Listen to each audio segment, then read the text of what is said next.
Please, allow me to show you something.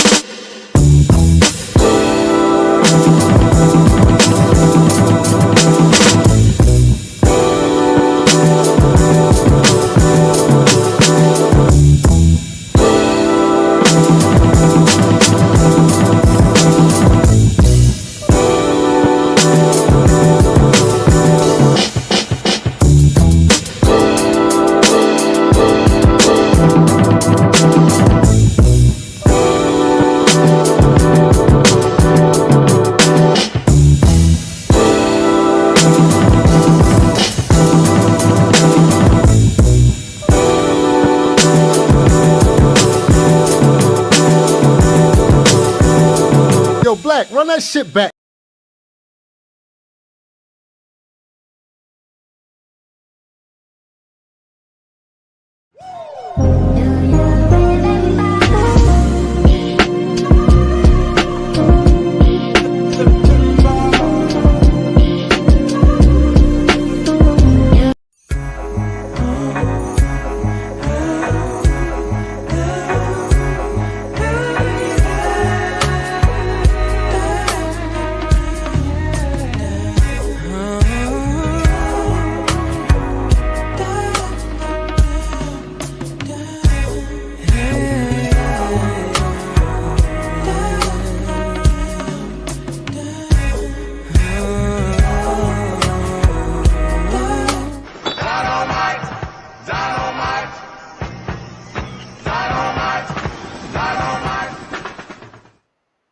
What's going on? Welcome back to another Media Man Live special edition. Man, I did not expect to go live. I actually just got back this week, so I wasn't able to go live earlier, but I got a little time. But I want to address some things with the guys because I did somewhat of a study. So I've been back on my writing kick. If you guys don't know, I used to love writing like short stories or whatever. So I've been putting out a little bit more content that revolves around that based off of my thoughts and opinions and feelings on certain topics in these spaces. So I spent a lot of time trying to break down what men were actually saying. So I gave it time, let the content marinate, got all the responses. And I want to talk to the guys because I'm not sure if there is a significant amount of men who say they are as logical as I thought they were, based off of the common narratives that I've been silently debunking on my own channel and kind of giving you guys little tidbits in regards to where this stuff lands. And I'm trying to, honestly, when I was putting out all this content, I thought that I was helping men take a burden off of some of the issues that you guys may have on the dating market. I'm specifically talking to the single men, and we're going to address that here in a little bit. But basically what I did, you guys, I allowed ChatGPT to grab. I gave ChatGPT access to all of my posts that where I did like think pieces on, and I allowed ChatGPT to go through the comments so I can gauge what the responses were from the men in regards to what I was saying. And a lot of it, what we came up with is a lot of guys didn't read, or they didn't listen to what I was actually saying. And they started putting in their own narratives and thoughts and opinions on certain things. So we're going to address that. So instead of just screenshotting the comments, luckily we have ChatGPT, and you could just put all that stuff in there, and they'll deduce what the common narrative was on certain topics. And it's absolutely amazing. But I wanted to explain these things further because I don't think a lot of guys want solutions. I mean, I understand that you may think the dating market is a certain way based off of what you hear women saying on social media. And granted, I told you guys when I show these types of women that are doing crazy stuff, it's supposed to give you guys a heads up as to what to look out for, what to avoid. And I think we do a good job of that. But what we don't do a good job of is explaining that what is going on in the real world statistically. I'm not talking about how you feel or who you align with or any content creators that said this. I'm not talking about that. I don't care about that. Y'all know that. If it has something to do with dating, if I can get data on it, if I can have statistics to present to you guys, then I'm going to do that. And one of the statistics is actually going to shock you. And it's probably going to stop you guys from actually mentioning this in these relationship spaces. Yes, I have a bombshell. And I did my research just to be clear, 3 times over, just to make sure this was correct. And you guys will absolutely be shocked. Okay. But before we get to it, let me go ahead and make sure I get to the super chats. Oh, before that, let me go ahead and acknowledge Pooh Man for putting all the links in the description. I greatly appreciate it. Thank you, brother. Now, I don't want this to seem like I'm coming, down on you guys. Pause if I need to say that. But yeah, but some of the things that absolutely shocked me, because I'm like, how y'all reading, or what is this, this feelings type stuff? I didn't know men, it was rather shocking to me. Rather shocking. But anyway, let me go ahead and get Air Force Rick in the building with the $2 bomb. Salute Media Man in chat. What up, though? Good to see you here, good brother. Yeah, and hold on, let me get the super chats. Dante Bryant, $5 super chat. Brother Double M, what up, though? Peace and blessings. Let me give you your just due.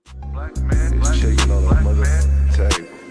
Black man, we need all that. Black man trying to make it in society. Sitting on hip, cause I know they wanna rob. Black man, it's shaking on the mother table. Black man, we need all that. Thank you, good brother. Appreciate that. And man, Will, brother, hey, I know you're doing good out there in Virginia, man. I know you got them ducats going on. And I'm very appreciative of the 100 ball. You know what I'm saying? I appreciate it so much, man. You've been supporting day one. Used to be always on the panel shows when we did the members only. And again, like I said, guys, probably the beginning of the year, we're going to start that up. So thank you, Will. I greatly appreciate it. The $100 bomb is absolutely, I'm very welcome for it. Thank you. Thank you. I will welcome it with open arms, man. Thank you, good brother. Hold on, let me give you. Hey, Sugar Free showing up early today. That's what it is. I just dedicate my whole rap style into just talking about a bitch bad, to where, I mean, it's a difference. You got bitches and you got women. You know what I'm saying? And I grew up dealing with a whole bunch of bitches. You know what I mean? So you develop a way to deal with them. And, I like to be known for the one who really gave it to him. Thank you, Will. Appreciate that, man.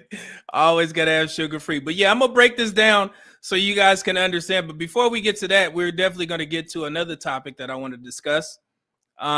Since we already started the show, we can get right to, hold on, I'm a little off center on my computer. Is that good? Bang. Okay. So let's get to this first topic. I want y'all to watch a video. I won't stop it. I'm going to just let it play through. And again, some of it is Patrice O'Neal. So forgive all the, the foul language, but it definitely is necessary. Okay, so let's watch this video and then we're going to discuss. Okay, thank you for being here. 34 people. Make sure you like the video. Thank you. Oh, it's just simple. It's our one thing that keeps us from being perfection. That is true. Is the constant barrage of wanting to stick our dick in something. There's no such thing as glory holes for pussies. Women won't just stick their pussy through a hole Against and the have hole. somebody do something to it. Right. There's men that'll stick their dick through a hole just so something happens to it. Jesus.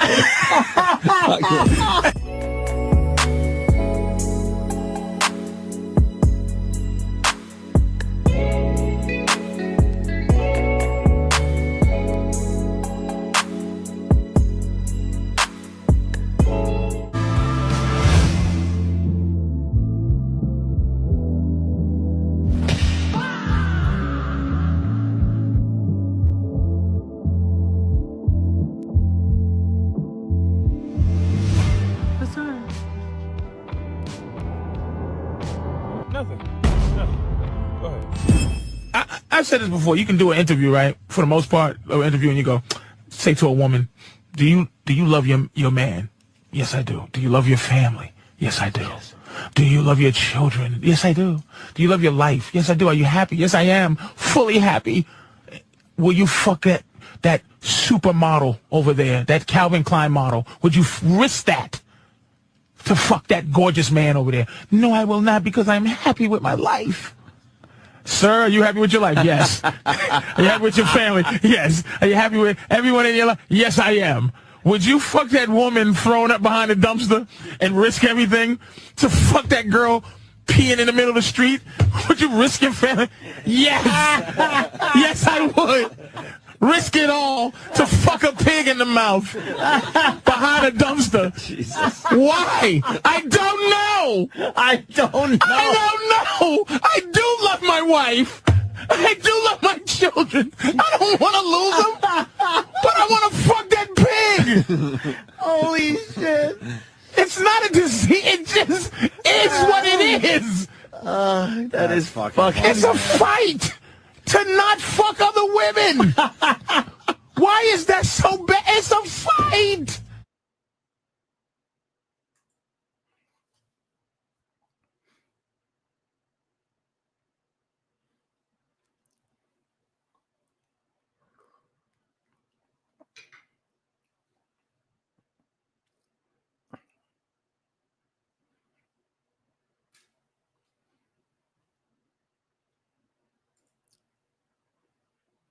I'm gonna just want to let that marinate for a little bit so we understand what the purpose of that video was for.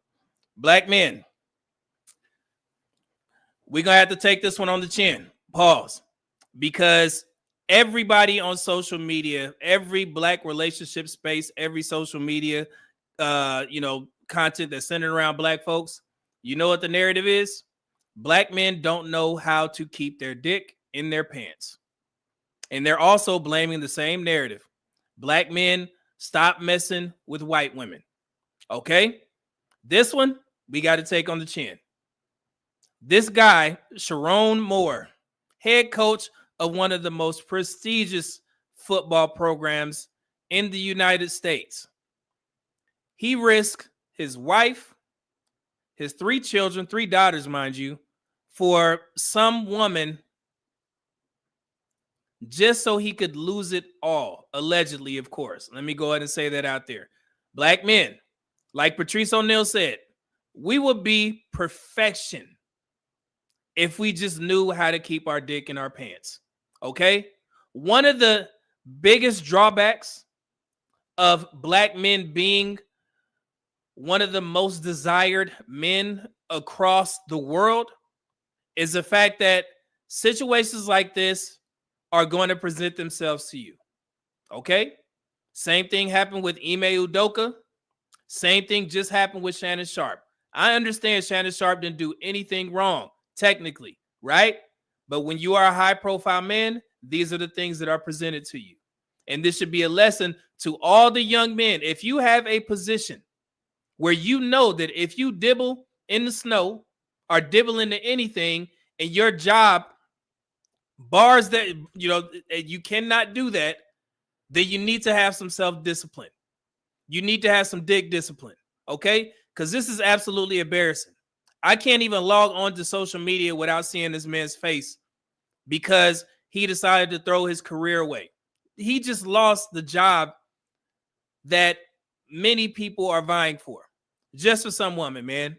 And then to top it off, he ends up getting arrested because he went over the woman's house allegedly and tried to do something to him and her. This is embarrassing, man. We got to do better.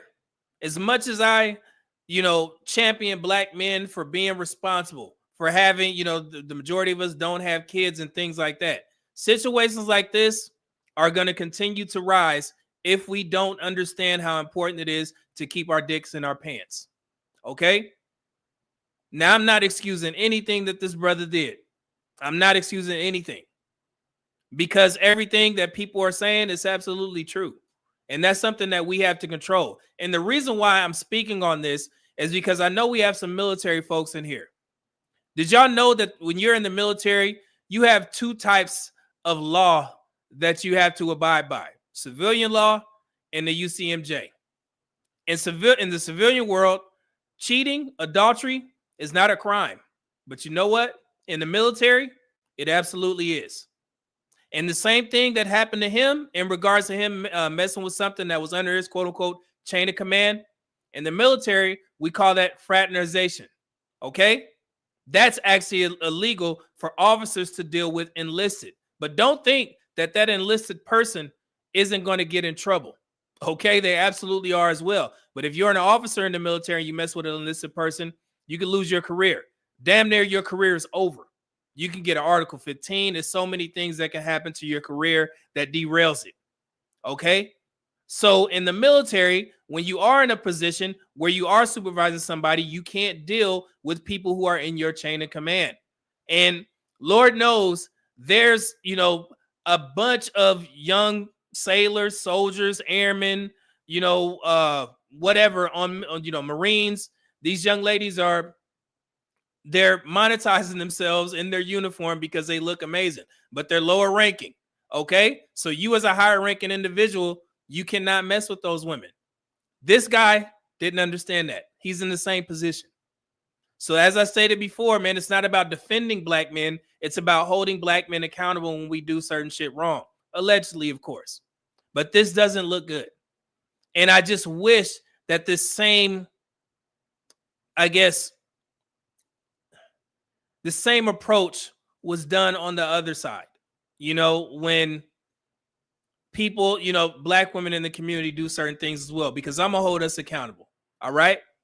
And I know we don't know this man. I don't know this brother, but it just looks bad for our ethnic image. So I wanted to talk about this and, start about, make it a little bit funny with Patrice O'Neal, but it's actually true. He said men will be perfection if it wasn't for our biggest weakness, which is women. And if you don't have a mastery over your body, your impulses, then these are the types of things that will happen. Okay? So we have to be better in this area. Black men, we will lose it all just for a piece of pussy. It's sad, but it's true. And the more that we start getting these examples, we can teach the young men who are in these positions, who may be working in the corporate world, where they are torn between dealing with somebody, they may think twice, like, hell no. I just seen what happened to, Michigan's coach. I'm not trying to go down that road. So I know it's a lot of black folks in the black community are taking this as a time to shame all black men. That's not my purpose to do. But in the same light, they're going to have to go ahead and go and do what they need to do, because anything that negatively affects black men's ethnic image, people run with it. And unfortunately, this is what happened here. Okay? So prayers to this brother's, wife, his kids, and to him. But I mean, he's going to be held accountable. And, in the court of law, not just losing his life, he gonna be held accountable for the alleged things that he did. Okay? All crumbled, all come down. Jesus.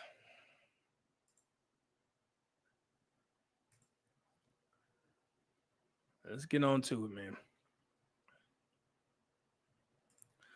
Dante Bryant, $2 bomb, said, as a diehard Michigan fan, this is rough. Yeah, man, it is rough. And like I said, man, it's the ethnic image of black men. I don't know this man personally, but our ethnic image has taken a hit, just like it took a hit when Shannon Sharp went through his shit. Just like it took a hit when Ime Udoka went through his shit, with Nia Long, of all people, who was beloved in the black community. So yes, it's not about you personally. It's not about black men, personally. It's about us as a whole. Okay? So these are the times where we need to hold each other accountable, and we can learn from this. This is a teachable moment. Okay? That's all I'm saying.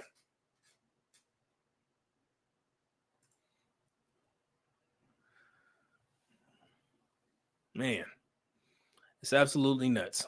So, all right. So on to the main reason I started this show. So I want you guys to hold me accountable, especially the black men in the chat. We're going to listen to this 6-minute video that I actually wrote. This is not an AI, story or whatever think piece that wrote this. No, I wrote this. Okay. But I just allowed, the AI voice to speak what I actually wrote. Okay. So we're going to watch, we're going to listen to this together, and I'm going to stop it at certain parts. And I want the men in the chat to let me know what offended you. At one point, did anything that I say you disagree with or offended you to where you're like, oh, nah, media man, you just don't get it? Seriously. Because I want to hear it and I want to address it. So, hey, make sure you guys are paying attention. Okay, let's get to it. Fair use, fair use. That's talking points floating around these black relationship spaces today is this idea that men should date younger and less successful women. okay. Let's stop there. You guys have heard this narrative before, right? Men should date the McDonald's worker, right? Fair to say? And make sure you comment. Let me know what offended you and what you disagree with. We understand this. Let's go. You've all heard the phrase, we don't care about a woman's money. I could marry a woman working at McDonald's as long as she's fit, feminine, cooperative, and submissive. Fair to say? We've all heard this. I'm just setting the conversation so we can understand. Let's continue. It sounds strong. It sounds masculine. It sounds like a return to traditional values. But when you break it down logically, financially, and statistically, this is one of the most self-destructive strategies men can adopt. Most married households are two-income households. Let's start with real numbers. All right, so let's stop there. Was that a fact or was that feelings? Is that fact or fiction? Most households, married households, are two-income families. Is that a fact? Cool. Y'all know these numbers. I'm going to talk about them here in a second. 74% of households work, both partners work. Okay. 26%, the wives are able to be stay-at-home wives. Fair. It's a fact. Okay, let's continue. Nationwide, the majority of married households are female breadwinner, egalitarian, or part-time working wives. Only about 26% of married women in the U.S. are true stay-at-home wives. That means only about 26% of men can financially support that lifestyle. So, all right. So if we know that only 26% of men can afford a lifestyle for a woman to be a stay-at-home wife, that's point number one. That is a fact based off of the statistics right there. Okay, let's continue. When average and slightly above average earning men say, I don't care about her money, they are stepping into a lifestyle they cannot sustain. That's not strategy. That is delusion. All right. Now, that's the sticking point.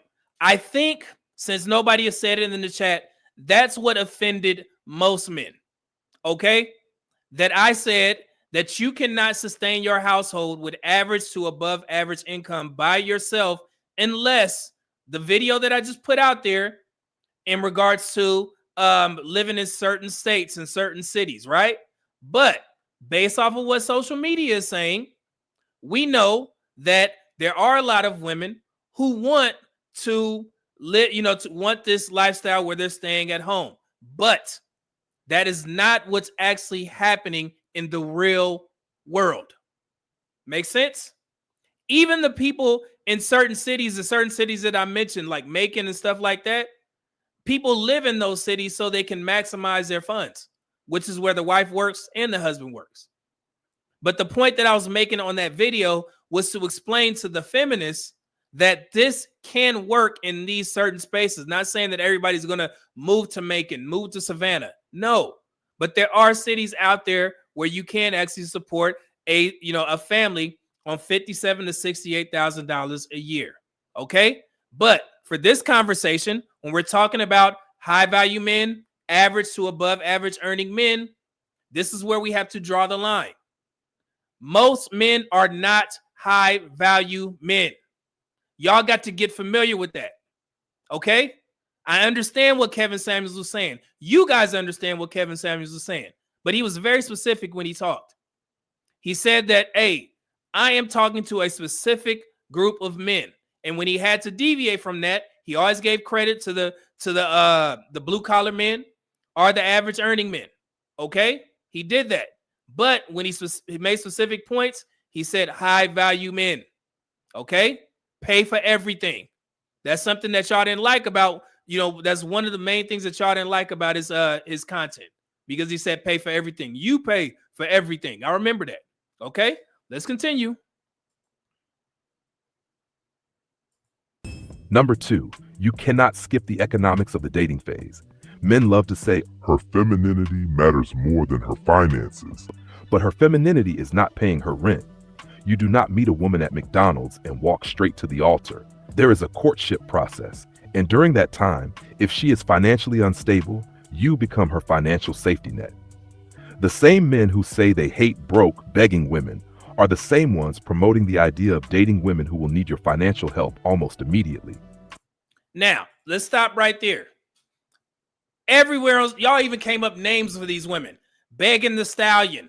What is it? Virtual panhandling. I hear every man talking about how they despise broke women. But I'll hear those same men saying, I will marry the McDonald's worker because she's fit, feminine, and friendly. Am I lying? Bueller.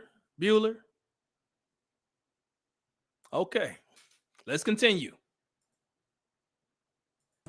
Beauty does not outweigh unpaid bills, financial emergencies, inability to support herself, instability that becomes your burden.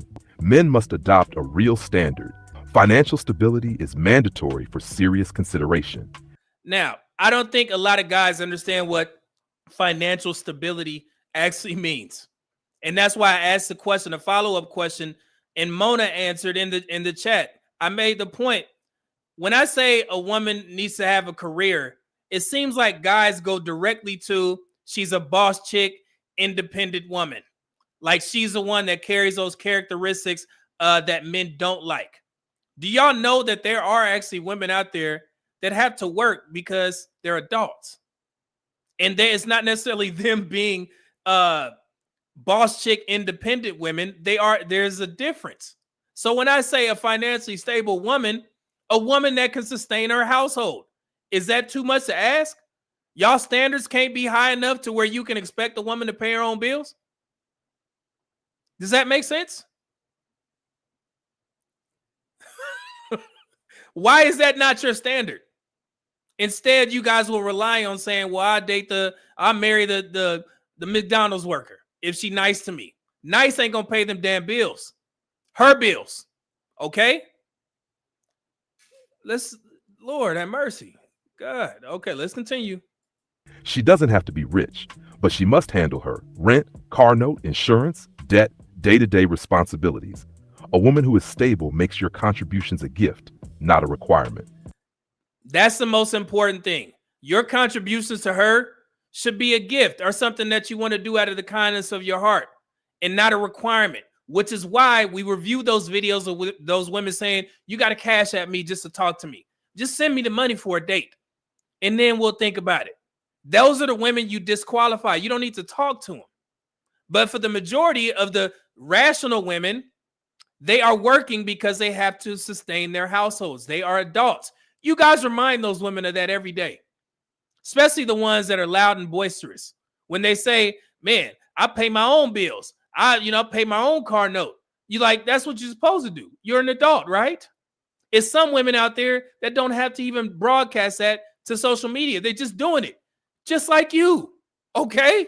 So that should be your standard, especially for the majority of the men. And like I said, for the 26% of men that can provide a lifestyle of a woman being a stay-at-home wife, he ain't got to worry about that. But for the 74%, you do. And that's why I said your money matters. Her money matters. I'm sorry. But yeah, Lord have mercy. Let's continue. Number 3, men aren't afraid of marriage. They're afraid of divorce. A lot of men say, I'm never getting married. But the truth is, men fear divorce, not marriage. And there is a solution for that. Get a prenup. Now, this is where you're going to be like, what? A prenup? Yes. Y'all talk about this all the time.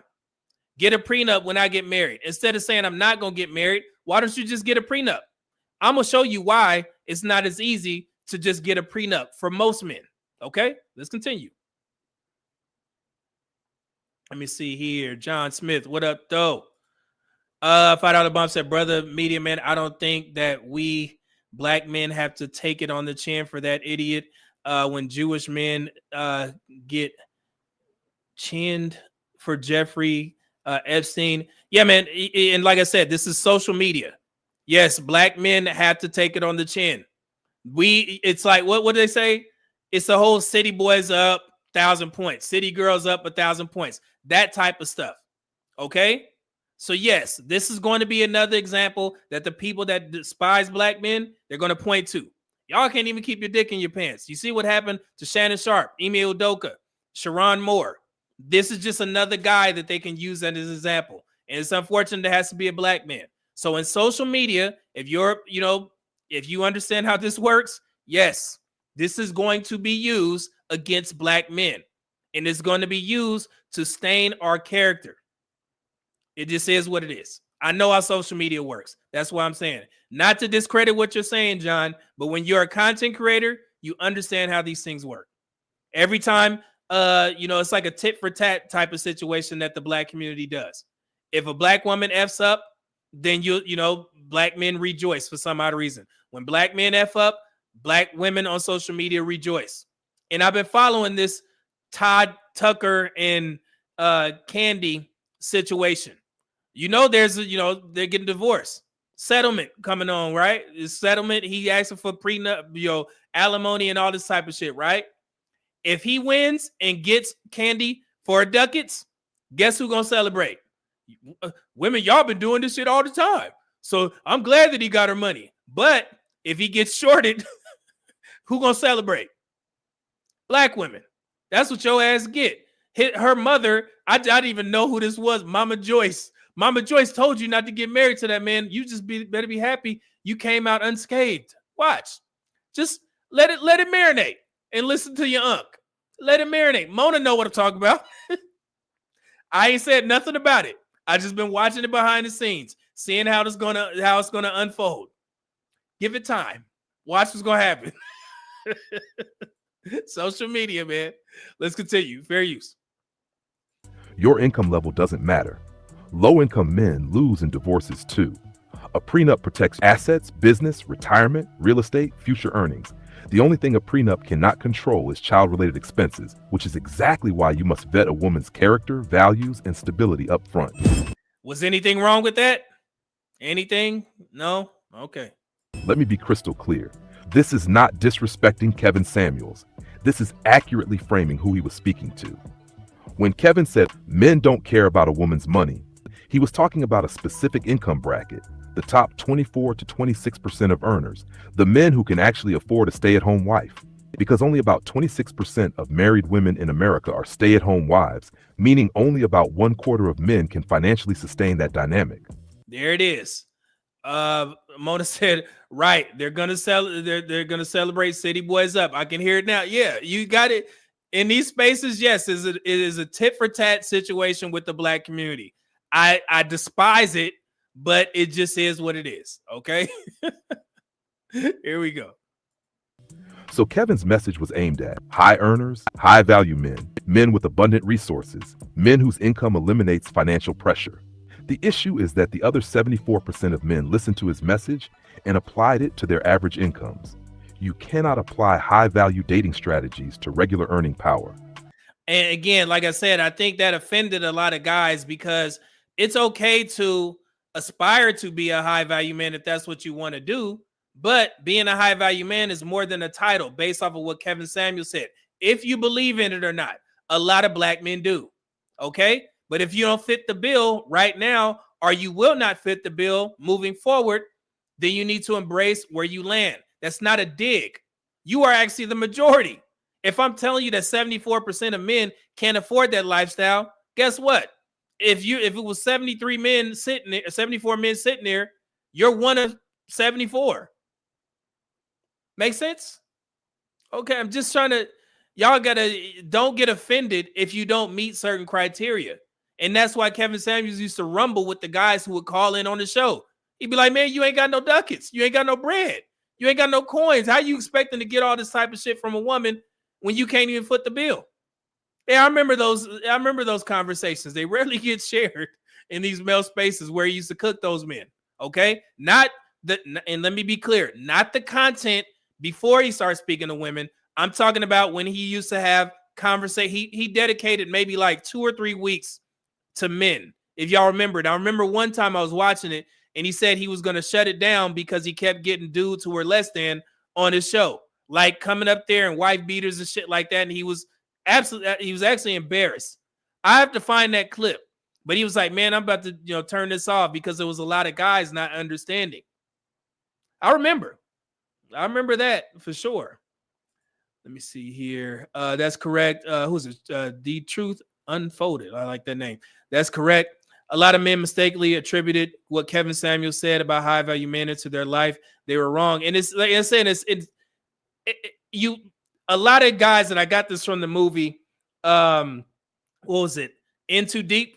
The Truth Untold. Got this from the movie In Too Deep, where God, who was played by LL Cool J, he was telling Omar Epps' character, he was like, black people just want to be a part of something. And he was talking about, the drug game. But in this sense, there were a lot of black men that felt amazing that they were a part of something. So they adopted the high value man mantra and placed it on themselves, even if they didn't meet certain criteria. I did a whole video where I told you guys, I don't meet the criteria to be a high value man. I can never be a high value man because I'm not putting myself out there, moving and shaking and making connections, which was one of the things that Kevin Samuels mentioned. I move how I move. I don't have a lot of people that I can reach out to. I have a select few, but I don't meet certain criteria based off of that. I'm not trying to be in the limelight like that outside of doing my own show. Okay. So it's nothing wrong with that. You just have to understand, especially if you don't meet the money requirement. It starts there first. Okay. If you're not making $100,000, as Kevin Samuel said, based off of where you live, you adjust for that cost of living, then you wouldn't be considered what Kevin Samuels deems as a high value man. Okay. And a lot of guys need to get comfortable with telling themselves that. It is what it is. Don't get offended when I point it out. You're average. Y'all try and humble women when you tell them that they're average. Why are y'all getting offended when I'm telling you that you're average? It's not an insult, right? That's what y'all tell the women. Right? 5s. Y'all, she a 5, 6 at best. That's what y'all say to humble women. So if I'm telling you financially that you're average, is that an insult? Or is it the truth? All right. See here, Air Force Reek $5 super chat said, I'm trying to understand how and why men would get upset at this. What's being said in the video is straightforward and honest. I'm trying to figure it out. Seriously, it's another one too. So I'm trying to figure it out. Let's see here. So, if you are not in that top 26%, unable to immediately support a stay-at-home wife, or requiring an egalitarian part-time working wife, then Kevin's "men don't care about money" message does not apply to you. Kevin was talking to high-value men. This message is for the other 74%. Now, I want to address something specifically about black men dating black women. On social media, black women are extremely vocal about their financial success. They highlight the 29.3% of black women with bachelor's degrees or higher being the fastest growing group of entrepreneurs, being independent, not needing a man financially, and making more than black men. But when you examine the data, black women rank 7th out of 8 in BLS weekly earnings. Black women carry the highest student loan debt per capita. Black women represent only 7.5% of the population, but hold a disproportionate share of total college debt. Black women experience higher job loss rates. Black women earn less than black men in every major category. So here's the contradiction. Online, black women portray themselves as financially superior. In reality, many are financially strained and need help. Yet, let me stop right there. Is anything that I said wrong? Based off of what we hear on social media, I have done countless videos of trying to get black women to focus on the issues that they're having with their income. But when you give it to the majority of them, they'll say, no, we entrepreneurs. We got it together. We getting this money. We make more than y'all. It's a huge contradiction with the statistics. Okay. So I don't, like I said in this video, I don't know where black women are getting this extra money from based off of how they speak on social media. Everybody is a boss chick, right? Everybody got ducats coming out their ears, right? But when I look at the statistics, I see that black women need help. I literally just pointed this out in my Asian income breakdown. At the end of that video, I was telling Black women to focus in on the fourth quarter because it's going to be very telling if the weekly earnings decline for you all, because it is, overtime available, more hours, more jobs need more people. So this is typically a time where people earn more money, okay, in the fourth quarter. So if the earnings go down for Black women, that will be the third quarter in a row. That's a problem. But when you bring this stuff to them, they get offended. Black women are very prideful. We're going to make a way. But if you have somebody trying to help you, to try and show you, hey, y'all got to lock in, then you got to take that advice and stop being so prideful. Anything wrong with what I said? All right, let's continue. They never admit it. They talk as if they have hidden income streams and financial reserves that magically override statistical reality. So here's my point to Black men. Take Black women at their word. If she claims she is financially strong, hold her to that standard. Do not jump into provider mode. Let her social media rhetoric contradict her real-life stability. Ignore financial red flags because she talks confidently online. If she says she's successful, let her show and prove. And if that's not true, then Black women need to be transparent about the financial challenges they face. But until they are, Black men must hold the line on standards.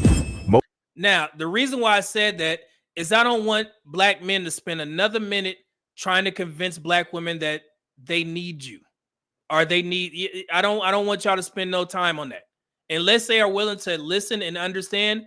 Hey, you have to make sure that you take them for their word, which is why I tell you guys all the time. Financially successful, financially stable women will never get online and complain about men not giving them money. Think about what I'm saying, okay? To a woman who has her own financially stable career, that shit is embarrassing. For a grown woman to get online and complain about men not sending her money for a date, men not taking her to specific dates. She go there herself when she got it, when she's financially stable, okay? So that's why I'm saying there's a huge contradiction. You cannot beg online and make people think that you got everything working in your favor. That y'all know how embarrassing it is to ask people for money, let alone not even just money, asking for help. But to get on social media and complain about not getting money, that's a whole other level. That should tell you right there, that person is broke. They can't afford what they're asking for. So I don't want you guys to spend no more time talking about this shit. If they say they got it, make them prove it. And if she holding the standard where you got to give me money or you got to pay this, pay that, the reason why we do these video reviews on those types of women is so you guys can stay away from them. Fair? Okay. Lord have mercy. Let me see here. Brendan, what up though? $10 bomb said, don't argue with them. Let them show and prove, show your work. Yeah, man, that's all it is. I'm trying to alleviate some stress from you guys. You cannot convince a woman or convince the majority of Black women that they're struggling financially. They're still living under the fog that they're doing better than us, when every metric says that Black men are consistently improving. It is what it is. And I've been trying to help. I reposted the 2053 model where it was saying that Black people may be broke by 2053. So I'm going to continue posting these financial breakdowns that I did in the past leading up to the end of the year. Because once that fourth quarter earnings report comes out in January, it's going to tell a story. And I want you guys to be aware of what I've been saying for the past, I want to say 6-7 months. Okay? And not just Black men. Specifically, I'm speaking to Black women. Okay? Because it ain't going to look good. Let's continue. Most men cannot start a marriage offering a stay-at-home lifestyle from day one. However, married men earn more, get promoted more, and experience a marriage wage premium. Over time, many couples naturally transition into a part-time or stay-at-home wife dynamic after kids enter the picture. So you see that? Now, if your goal is to transition your wife out of working full-time, then you work towards that. But that comes with building. All right? And we know in the Black community, we tend to have our first marriages at 30, average is 33 years old for black men, 32 years old for black women. So by that time, you should have, enough time to get your career in order. If you got some student debt, you've been paying them off consistently, so you won't bring that to the man that's going to be partnering with you or marrying you, right? So at 32, 33, we should have some things in order. You should have a career. That's what the black community needs to be shooting for. We cannot continue to be figuring it out, well into our, 30s and 40s. Okay? Be prepared for marriage if that's your goal. All right, let's continue. But that transition only works if you marry a woman who already knows how to take care of herself. A financially stable woman enters marriage from a place of partnership, not desperation. Men must stop promoting this idea that dating financially unstable women is a smart or masculine strategy. Your woman does not need to be rich, but she must pay her own bills, maintain employment, avoid financial chaos, stand on her own 2 feet. Because a financially stable woman won't drain you emotionally, spiritually, or financially. When both partners are stable before marriage, you build a relationship based on choice, respect, growth, not dependency. All right. So I just wanted to go over that real quick, and we're not done. I'm breaking it down. We haven't got to the fun part because I did mention prenups in there. But I just wanted to be clear. I don't know what the pushback was for that particular topic. But I think the main one was that a lot of guys felt hurt when I said that, hey, if you're not making this amount of money, 26%, then you wouldn't be considered a high value man. It is what it is, man. I'm not talking about opinions, facts, or opinions, none of that stuff. It's just strictly facts based off of the statistics. Okay? So if you want to work up to that, that's perfectly fine. But as of now, if somebody dropped your I guess your archetype of perfect wife into your lap, that wife would be working. Okay? For 74% of men, if I gave you a wife that you wanted, she would be working. And she would have to be okay with that because guess what? The majority of America is doing the same thing. And I'm specifically talking to black women. I know it's Dusty. I got to work. You've been working. Continue, sister. And then hopefully he can transition you out, especially when you start to have some buckaroos. Okay? Lord, that's all it is. But I'm not, we going to keep going because we got a lot of data to go over. This should be fun. So this is what, based off of the comments that you guys put in the chat. Hold on, let me get this. All right, Air Force Reek, $5 super chat saying, media man, I know where black women are getting that extra money from. His name is Charlie Ray. This guy. Charlie Ray or Willie Earl. Shout out to Tariq. Something wrong with you. Hey, Charlie, what'd you say? Charlie Ray or Willie Earl's money. Hey, that's not, you can't file that under your taxes. So that don't count. Willie, man, you gonna get me talking about Tariq Nasheed, man. I know that brother does some amazing stuff in the black community. The Hidden Colors are the African American History Museum, the Hidden Colors,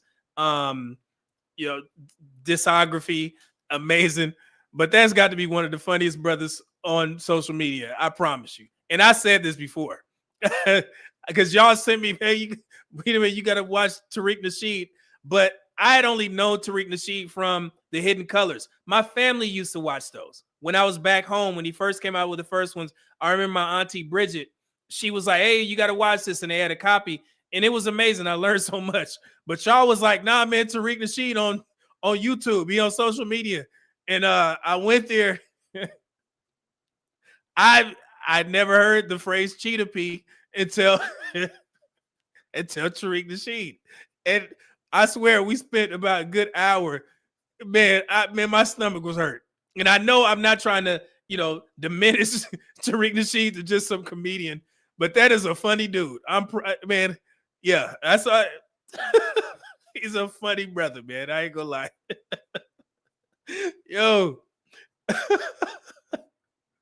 Oh man. Yeah, so I said Tariq Nasheed is hands down the best roaster on social media. And he had top 10. Yeah, the thumbnails are how you dying before you even listen. So yeah, he is hilarious, man. T Mac, what up though? I'm originally from LA, yeah, but I went to Tariq's Mink Slide concert in the ATL. Okay, cool. That is a funny dude, man. Shout out to him. I'm laughing already. So this is what me and Tariq Nasheed. See, I'm about to do a whole video, our whole live stream of Tariq Nasheed going at African folks. They be coming in there trying to cook them. Like, why y'all gonna come up here? You know this dude about to cook y'all ass. It's funny, but but me and ChatGPT compiled y'all comments, and this is what we came up with.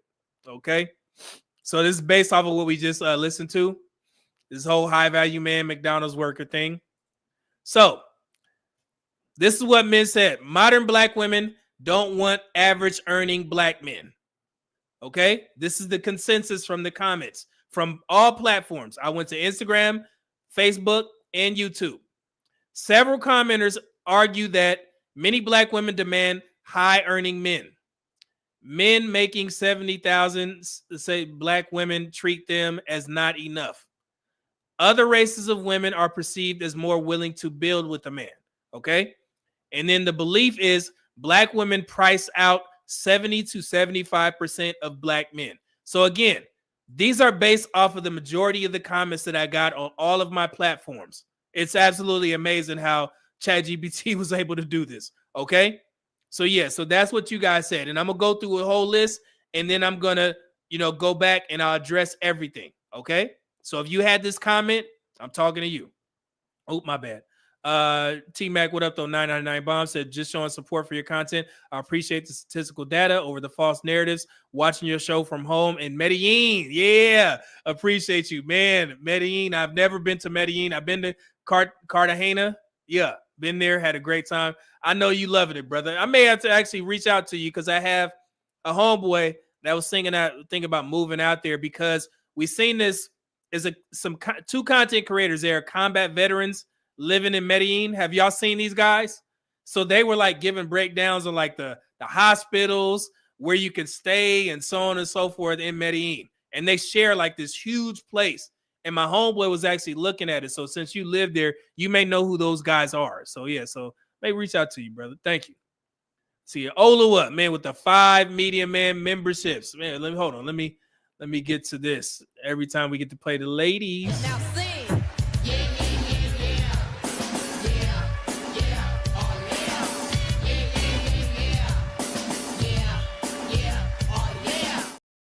One more. Look, certified paid. I don't even know if y'all can hear this. Baby, I ain't average. Wrap it up and sound me like a package. Piling on the bitch, I am the Mavericks. Thank you, Oluwa. If you were graced with one of those memberships, please make sure you give Oluwa a thank you. I greatly appreciate it. Thank you for your support. Appreciate it. You always I go back and watch the premieres, and I always see you in the chat. It doesn't go unnoticed. Sometimes I'm not able to comment. I'm just listening in one ear while I'm working. But yeah, so thank you, Olu, for all your contributions. Greatly appreciate it. John Davies, that's his name. Okay, cool. Yeah, they have a great channel. They walk, break it down step by step, man. So yeah, hopefully you're enjoying yourself. All right, so let's continue. So then the next one.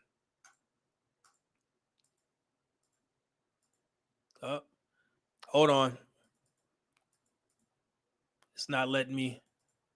It's thinking. I'm getting a little wheel. Y'all see me clicking this, right? God dang it. Don't do me like that.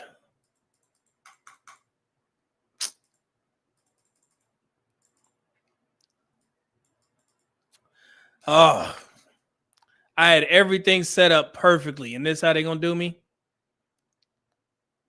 Let me see if y'all see me press. Hold on, let me get this out of here. Let me see if I can open something else.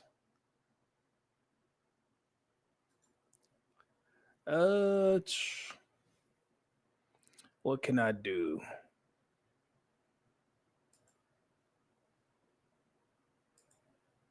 It's stuck for some odd reason. I don't know.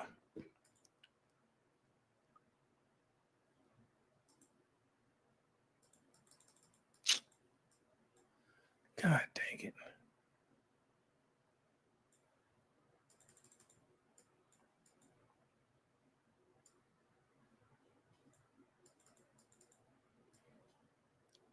Hold on. Oh, wait.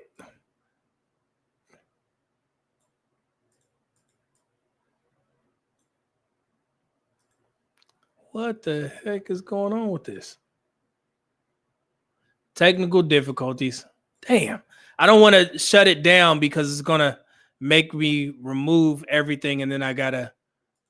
Okay, I'm going to let it talk for a little bit. Come on. Don't do us like that. Let me give it a second. I'm going to play some music while I fix this. Give me a second. Now this is messing up. Okay.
All right, so I had to restart it. Sorry, guys.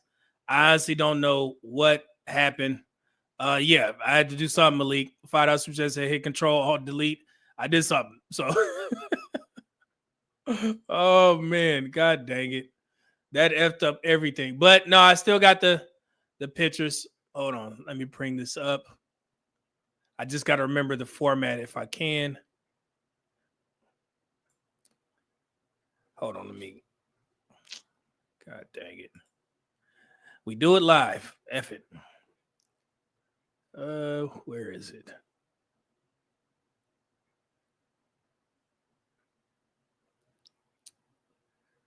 Document.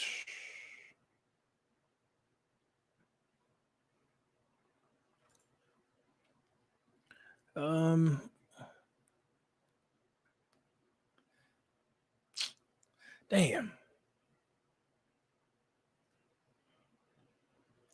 I had this shit saved and everything, and it won't let me pull that up.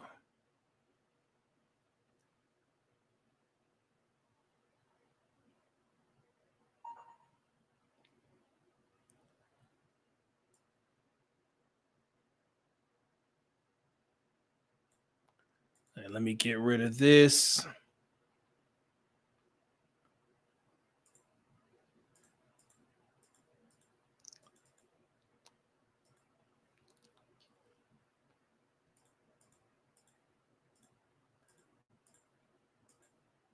Okay. So get rid of this. Sorry, guys. I know I'm being quiet, but I have to delete some of this stuff so I can make sure that it's on par with what I was going to say. So I want to start here. Okay.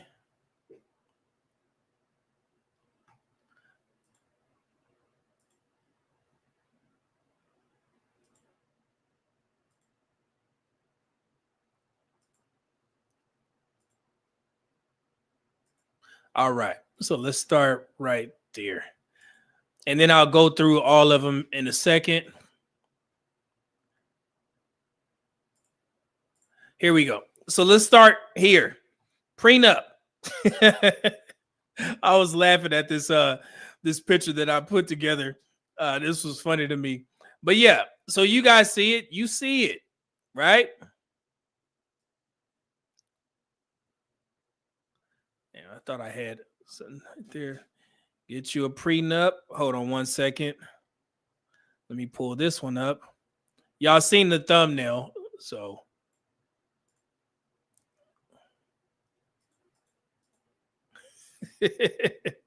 I thought that was funny.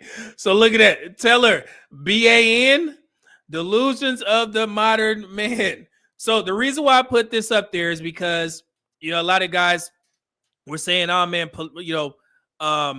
prenups are thrown out all the time, right? That's what we hear. So yeah, if men don't want to get married, cool. That's perfectly fine. If you think that you can't get a prenup and it's going to get thrown out, that's on you. But I want to uncover some things that you might not know in these spaces. We talk about prenups, but what if I told, matter of fact, let's do a poll. If you had to guess, out of, let's say, 100 marriages across the United States, out of 100 marriages, how many do you think have actual prenups in place? Just put a number in the chat. I want to wait on this one. How many 100 marriages, if you had to guess, how many of them have prenups in place?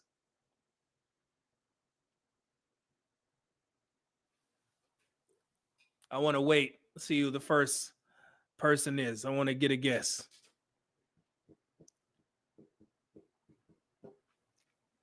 Let me see. 25%. Okay, cool. 25%. That's a good guess. 5%. Okay. 16%. Okay. All right, let's get to it. This is from the Harris poll, and this is one of the most reputable surveys that you can take. More couples are signing prenups before saying I do. Let me read this. All right.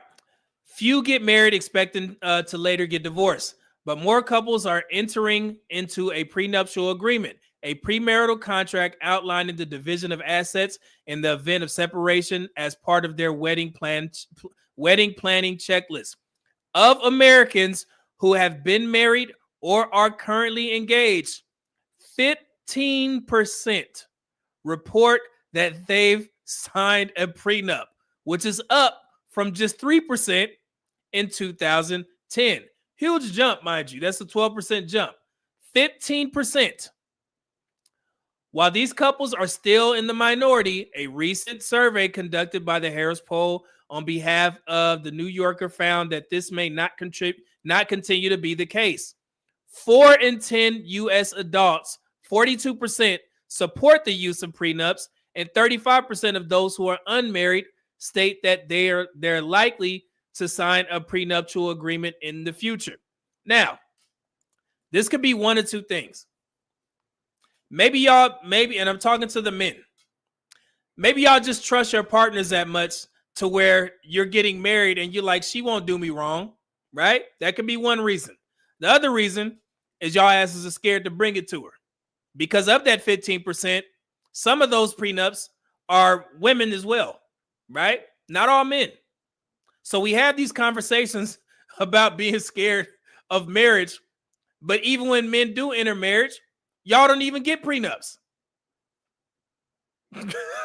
So what are we having this discussion for? That's why y'all scared, because none of y'all are man enough, and I hate to say, but y'all scared of your wives. And I've heard women say this. If a man come to me and say he want a prenup, then we just not get married. Yeah. So now we starting to get some clarity in these conversations. Okay. And I know this is a self-survey, but it's very accurate. Most people don't require their wives or their husbands to sign prenups. So I understand why a lot of people are scared, even though you should be taking the necessary steps to get one in place. Okay, one or two things: either you trust your partner and or your wife, and you're not planning on getting divorced, which is everybody. You're not planning on divorce, but prenup is a plan just in case.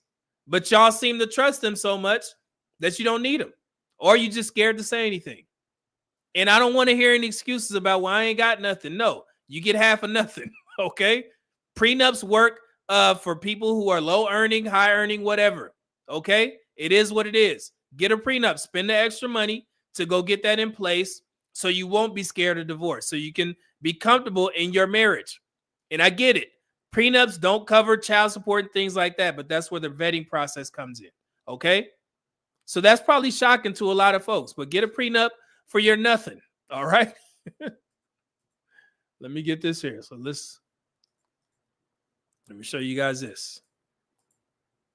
All right. Across reputable surveys, 15%, about 1 in 7 of married or engaged couples have a prenup. This is the most common cited and statistically grounded number in national polling data. Some surveys estimate slightly higher, 20%, but this is not a major departure from the 15% figure.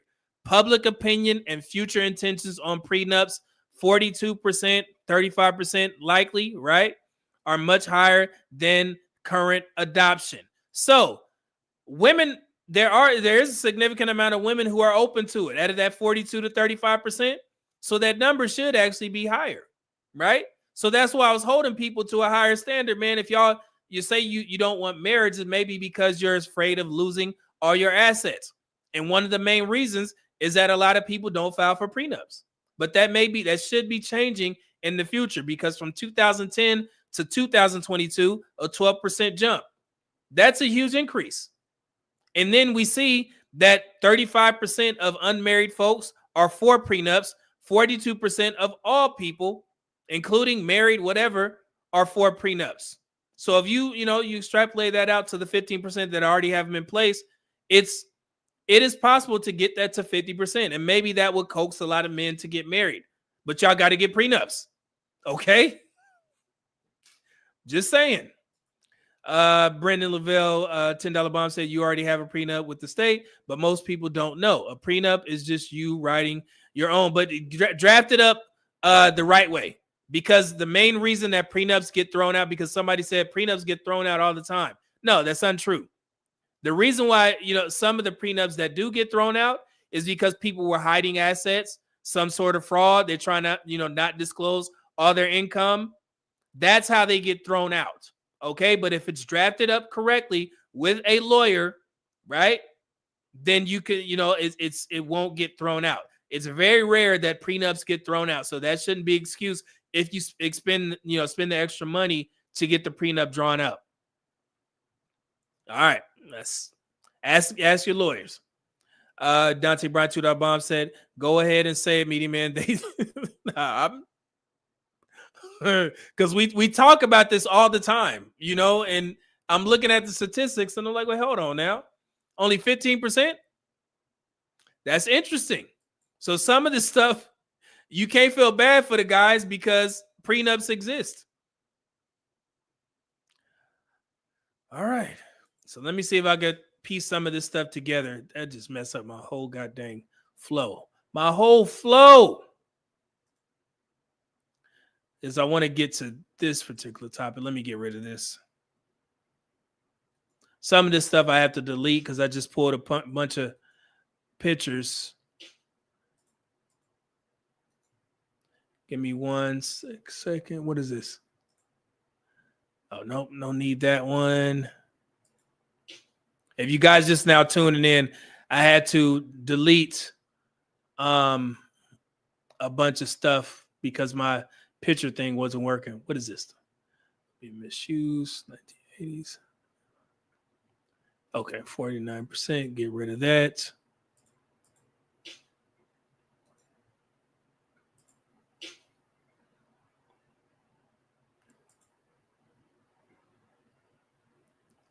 Okay, gotta get rid of all that. Almost done.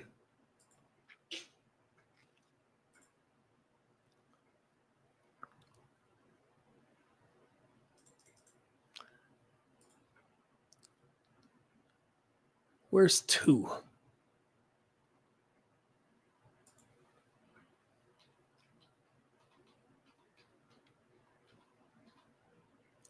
Okay, this is I think I got that one. Yeah, but we just talked about prenups. But I do want to cover this because this was the responses that I got from the guys in the chat. Okay, so you guys said black women won't sign prenups. That was that was it right there. Okay, black women don't sign prenups. Prenups are signed every day across racial groups. The pushback you're hearing isn't about women. It's about poor negotiating, bad drafting, or men waiting until the last minute. A properly structured prenup with independent counsel and disclosure is enforceable. The fear around prenups is based on anecdotes, not data, not the data. If a woman refuses a fair, well-drafted prenup, that's a screening tool. It's not a sign of that prenups don't work. Okay, guys? All right. So yeah, you control that. I don't understand why dudes we act like they don't control what's going on in their old marriages. It's up to you. Let me find 3. Scroll through this. Okay. Wait. Yeah, this is the most contentious one. This is gonna be fun because I want you guys to explain this to me. Where's my snow? 3. All right. Okay, now I was about to get to the good stuff. Oh, sorry, Benny. With the 1999 bond. Appreciate that, brother. So, Media Man, what's happening? Much love, brother. Loved your video on how a man should view a woman's finances. Thank you. A lot of goofy stuff being said out here. Keep up the work. Keep up the good work. Thank you, brother. Yeah, we just discussed that, man. And I was trying to see where the problem was. I don't understand. Okay, so let's talk about this. I'm pretty sure you guys seen this, and y'all may disagree with this. Perfectly fine. But 80% of women going to the top 20% of men is false. This is what I put on my pages, and I explained. But the responses that I got, and I didn't know that this was a worry for guys. You guys are saying men only get leftovers from the top 20%. Okay? This is one of the most self-defeating beliefs in the manosphere. Okay? Here's the reality. 44% of men have fathered at least one child. That means almost half of men have had sexual access. So the idea that only 20% of men are getting anything is mathematically false. What men are actually expressing is, I don't like the women who want me. That is a preference issue, not a systemic one. So if you believe the women who choose you are leftovers, the problem is not the women, it's the lens you're using. I did not know that was such a hang up among men. You guys, and I want you to understand what I'm saying here. When you say women are going for the top 20%, does that mean women are getting the top 20%? Be very vocal in the chat. Is that the same thing? If women are vying for the top 20%, I'll give you that. But are all of those women getting the top 20%? That's all I'm saying. That's not the same thing as sexual access. What I'm talking about is the statistics. The statistics show that about 44% of men have had a child, had at least one child. To have a kid, you got to sneak in, right? So if we have 100 men, and I'm telling you, 44 of those men have children. They had to have sex to have children. So that means the top 20% aren't the only men that are getting sexual access. Now, separate the sex from how you feel about the women that are in your dating pool. If you as a man, if you feel that the rest of the what y'all say, 80% of women, the rest of the women that aren't getting access to the 20% of the men, if they are considered leftovers, there's nothing I can do for you, because that's your thought process. I'm not going to argue with that. What I don't understand is, why are y'all arguing with statistics? If the ultimate goal is that you want to have sex, and I'm telling you, at some point 44% of y'all will have sex, then that's the bottom line for me, not for you, because you think that those women are the leftover women. Is that fair? That's what I'm hearing from guys. So you're saying, no, Medium Man, the 80 to 20% rule, or the 80-20 rule, is true because those women are going for those men. That doesn't mean they're getting. And let's say 80% of women have had sex with the 20% of men. How would you know that they had sex with the 20% men when she comes to you? But if you think that that's a leftover woman, it's nothing. I can't convince you otherwise. And that's your reason to remove yourself from the dating market, because women are going for the top 20%. Cool. Nothing I can do. All right. So let me see here. Let's see. The truth unfolded. Just as women have their aesthetic preference, men should be able to have theirs too. Yeah, men have their aesthetic preferences. It is what it is. And I know y'all don't like Myron. You know, Lord knows that dude said some crazy shit recently. I always say this. I have to preface it before I quote this brother. But he did say something that was very important. He was like, look, man, I think he's talking about plus size women. You know, the guys that say, man, you know, I love plus size women, or I love these types of women. He's like, man, look, you get that man that says that he loves plus size women, you put $10 million in his pocket. Let's see if he loads his Lamborghini up with plus size women. Let's see if he keeps that standard of loving plus size women once he has $10 million in his pocket. Think things would change? Would the women that he's dealing with, would they change a little bit? It's no me, baby.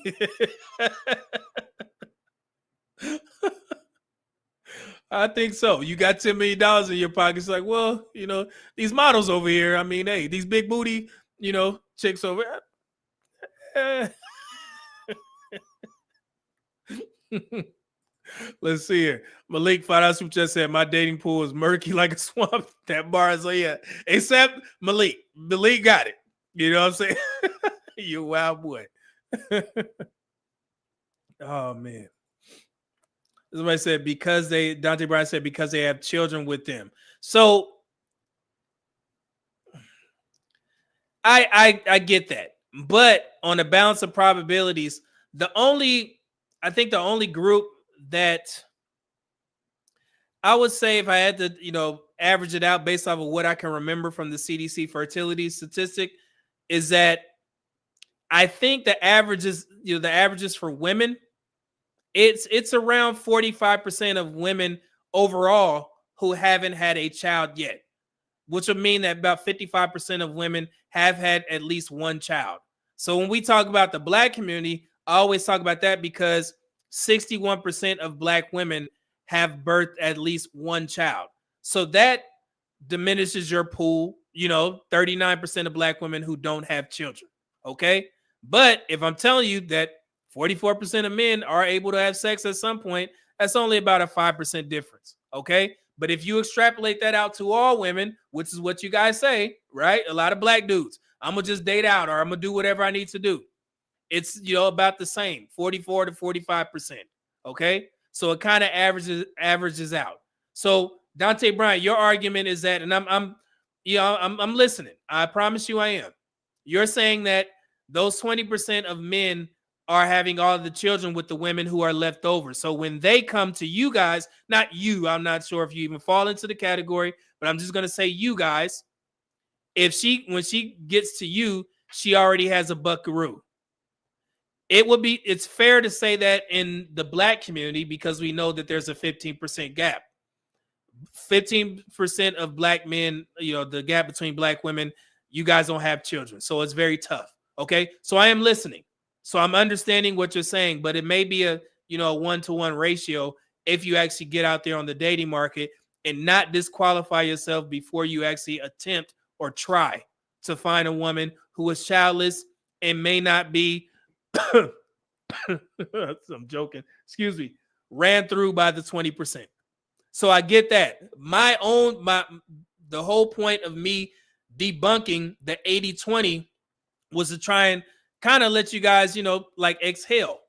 Because if the narrative is that women only want the 20% of men, then that means that a lot of men are disqualified, right? Okay, so if I increase that by 24% by saying, well, nah, 44% of men are able to have sex at some point, then that should be, looked at as a positive. In my eyes, that's what I thought I was doing. But guys was like, no, they only want the top 20%. I understand wanting, but getting is a completely different thing. And also getting out of there unscathed in the form of children when they get to the rest of the guys who don't meet the 20% requirements. Okay. But that's not my point. My point was just 44%. Leave it at that. Okay. Let's see here. Joel, what up, though? 999 Bomb said, look at how the Cleveland Browns treated Dylan Gabriel, 3rd round pick, versus Shedeur Sanders, 5th round pick. Media man, your stats are valid, but so is perceived value. Nobody wants to know they're not number one. Yeah, and we talked about that. That's why I told you guys stop leaning into that short king shit or whatever. Or taking women who say that you're not my preference. But my question is, Joel, what does that have to do with 44% of men having sex in order to have children? You see what I'm saying? So I get what all the guys are saying. They may not be going after us. They're going for 20%. But are they getting those guys? And what are they getting those guys for? Are they having sex with those guys and then coming back to you if they don't have children? Because, yes, you're going to shoot for the stars as a woman because everybody on social media is telling women that they're a 10. So they're going to test that theory. Okay, they're gonna try and deal with one of these high-profile men, and if he on a humbug or something like that, and he see this woman who thinks she's a 10, but she's not, he sneak in with her, and then send her back off into the 80% dating market. But at that point, how would you know? You would have to vet that woman to see if she was ran through, and that's why we did some of the videos where I was saying, man, if she got all these stories about dealing with these types of guys, that may tell you something, okay? So yeah, so I'm listening. I'm definitely listening. Hopefully that explained what I'm saying. It's perceived value is different. I don't think women do a good job of telling each other where they stand in regards to the dating market. That's why I always say the dating market will decide. It's not our place as men to argue with the woman. You can ask her if you want to. Do you think you're a 10? Yes, I'm a 10. And at that point, you look at this woman or the woman speaking on social media, talking about coffee dates and shit, and you look like, yeah, you talking it, but I mean, I see what I'm seeing. And that's the funny part to me. I think a lot of guys get offended, but I mean, I know I'm married, but if I was single and I'm listening to this woman talk so loud about what she deserves on the dating market, I'm looking at her and there's rolls and bowls and shit. I'm like, maybe tough. So I mean, you go out there and figure it out. Because I'm kind of sick like that. I would love to see if I could, if that could be a premise of a TV show where you send the women out into the dating market, like the Running Man or something. Like the Running Man. You send these women out into a game and you got all these top tier men sitting on the corner or whatever. And she says, so lady, you think you a 10, right? And she's like, yeah, I know I'm a 10. Okay, so you got 20 minutes to bag one of these high profile men. Go. And then we sitting there watching it, and this woman is going place to place from guy to guy. Hey, you think I'm good looking? You think I'm 10? He's like, no, get your ass out of here. Get your ass out of here. The market will decide. So she can think you supposed to have self-esteem. It's called esteem of your mother effing self. Shout out to Cat Williams. You're supposed to feel good about your position or standing where you're at right now. Nobody's telling you that otherwise. But the dating market is unforgiving. If you ain't getting the outcomes of a 10, then it is what it is. I would love to see a show like that, man. I would laugh. My God, it would be funny. So that's why I don't think enough women do a good job of telling their friends where they stand on the dating market. If he ain't taking me to, to Perry's and I ain't going with it, it's like, yeah, okay, go out there. Let's see, girl. You got it. You got it, girl. Oh, that would be funny. Joe says, so when you're the man who women aren't checking for, that lets you know your value. What women though? Like what are you talking about? All women, Joel? Like all women aren't checking for you, or just the women that you want? If that's the case, then that shouldn't be viewed as a problem with the women. That should be viewed as a problem with you or where you stand. Remember, the dating market is unforgiving. So if you're saying you're not getting, the women that you want, then that will be a you problem, not a dating market problem. It works both ways. So just like men have preferences and you slot a woman, you see a woman talking on social media that's, blow up weighted. Remember the bigger woman that was telling the older guy, if you want to talk to black women in the grocery store, pay for her groceries. And she was acting as if she can garner that from a man. It's funny to me. It's definitely funny, but she thinks that she's that caliber of woman where a man will just pay for your groceries. Some women, believe it or not, some women are that attractive to where dudes will just run up to them and pay for shit. It happens. Okay. It happens, man.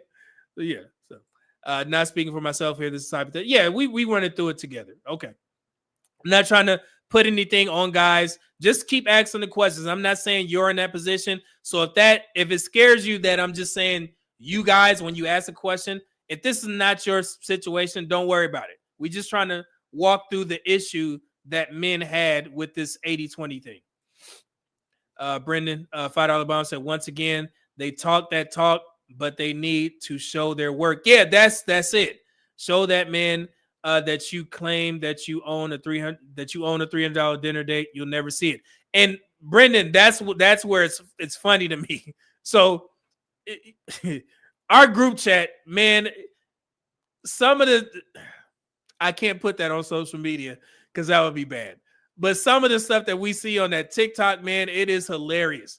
And I promise you, if my friends and I were to record some of that WhatsApp chat to the videos that we send about what these women be saying, man, it will garner a lot of views. I promise you.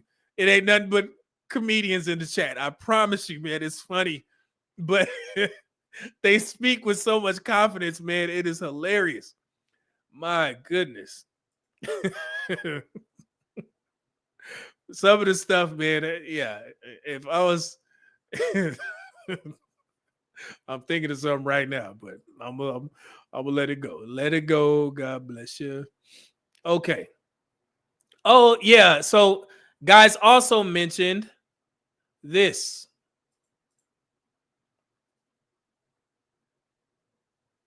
Let me see here. This was brought up. Sexlessness is rising, so the 80-20 rule must be real. So sexlessness has increased, but here's the context, guys. The NSFG reports sexlessness among 22 to 34-year-old men, not all men, okay? And do you know what the numbers were for those men? Hold on. But let me just finish it. So it's strongly correlated with lower social skills, poor mental health, reduced dating effort, and technology replacing real interaction. This is not women only choosing top 20%. This is men opting out, withdrawing, or struggling socially. A societal trend across races. But when you guys quote this, I'm not sure if anybody's ever told you how many men were in that 22 to 34 category. I got the numbers right here just so we could make sure we are, on the up and up with this. Hold on. Where is it?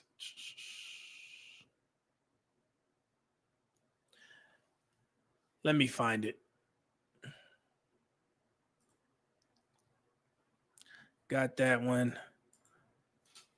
I'm gonna send this to just to make sure you guys see this, because I don't want you guys to lean on the sexlessness thing and keep going out there saying that, because of this. All right, sexlessness rising for young men. So they cite in that 2022, 2023, only 24% of men in that 22 to 34 age group report sexlessness. So if I'm telling you, and once again, it's in alignment with, the average men, 76%. So 76% of men within the 22 to 34 category, they are having sex. But the reason why people are in the uproar is because from 2015, it increased by 15%. So even though that is a huge jump, there's still 76 of men 22 to 34 sneaking in. So is that a better odds for you guys, for the men that mentioned sexlessness? Fair? I'm gonna hold on. Let's let this marinate. Go ahead and check it out and see if I'm tripping or not. So we concerned over 24% of those men. I mean, hey, I'm gonna let that one cook a little bit. Let's see here. Let's bring this one. Start here.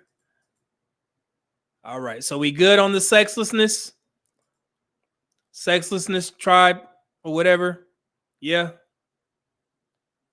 Okay. No questions. All right. So yeah. So it wasn't applied to all men that's not getting sex. Okay. 24% of men ages 22 to 34.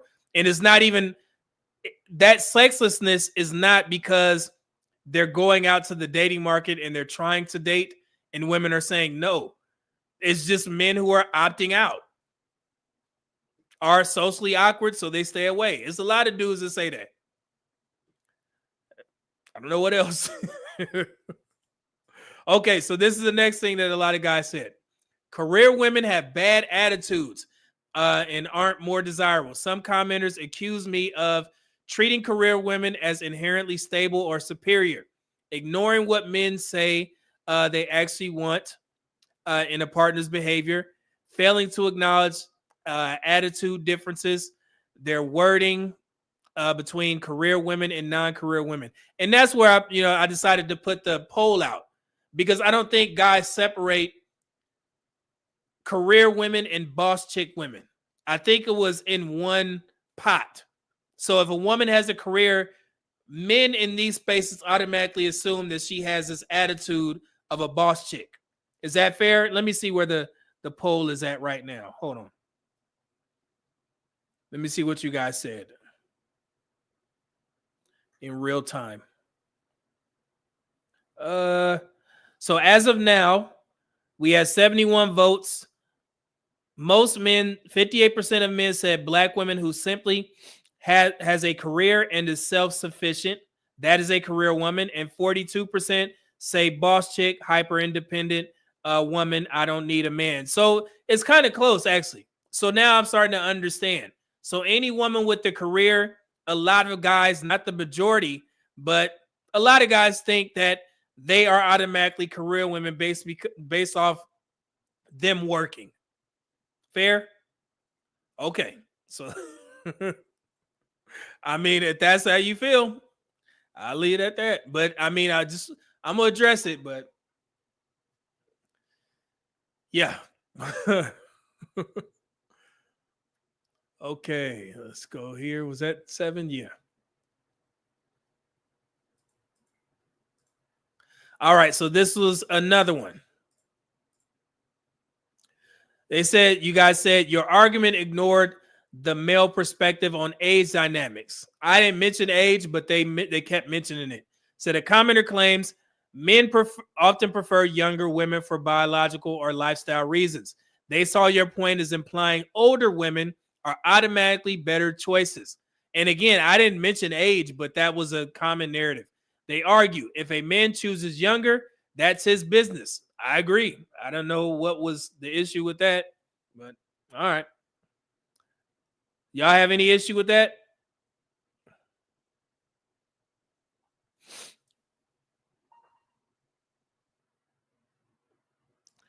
All right. So I'm loading them up as I go.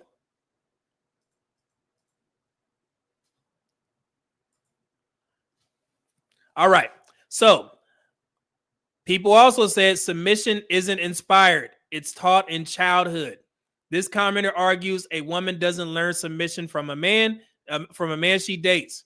She learns it from her mother's relationship modeling. Men shouldn't expect to fix a woman's upbringing. I'm not sure where that came from, but who said that? But I don't think they read anything that are watching any of my content, because I say that all the time. But oh well. Let's see here. And so I said no notes. I have the notes. I'm gonna go over. I'm gonna address everything specifically. I'm just going over the responses. That's how I started out, but I had to delete that other one. So, black men shouldn't be responsible for fixing poor partner selection. Okay. Related to the above, men say a woman must already have discernment before dating. Leadership qualities should be screened before commitment. A man cannot inspire or rehabilitate dysfunction. Straight from one of my videos that I discussed, but okay. I'm just reading everything. So 10, this is another one. OF/social media has altered dating markets. Some reference more young women having access to top tier men through DMs, apps, and sugar sites. This distorts what they believe they deserve. So again, I see a lot of guys opting out based off of what women are saying. I've never moved like that in my life. I've never moved at the drum of a woman's opinion or women's opinion of what I think that I should get or what I'm working to get. And that's what's kind of confusing to me. It's like you're basing your moves on what you will and won't do off of what women are saying. Is that fair? Am I understanding this correctly? That's weird to me. Like I've never had to.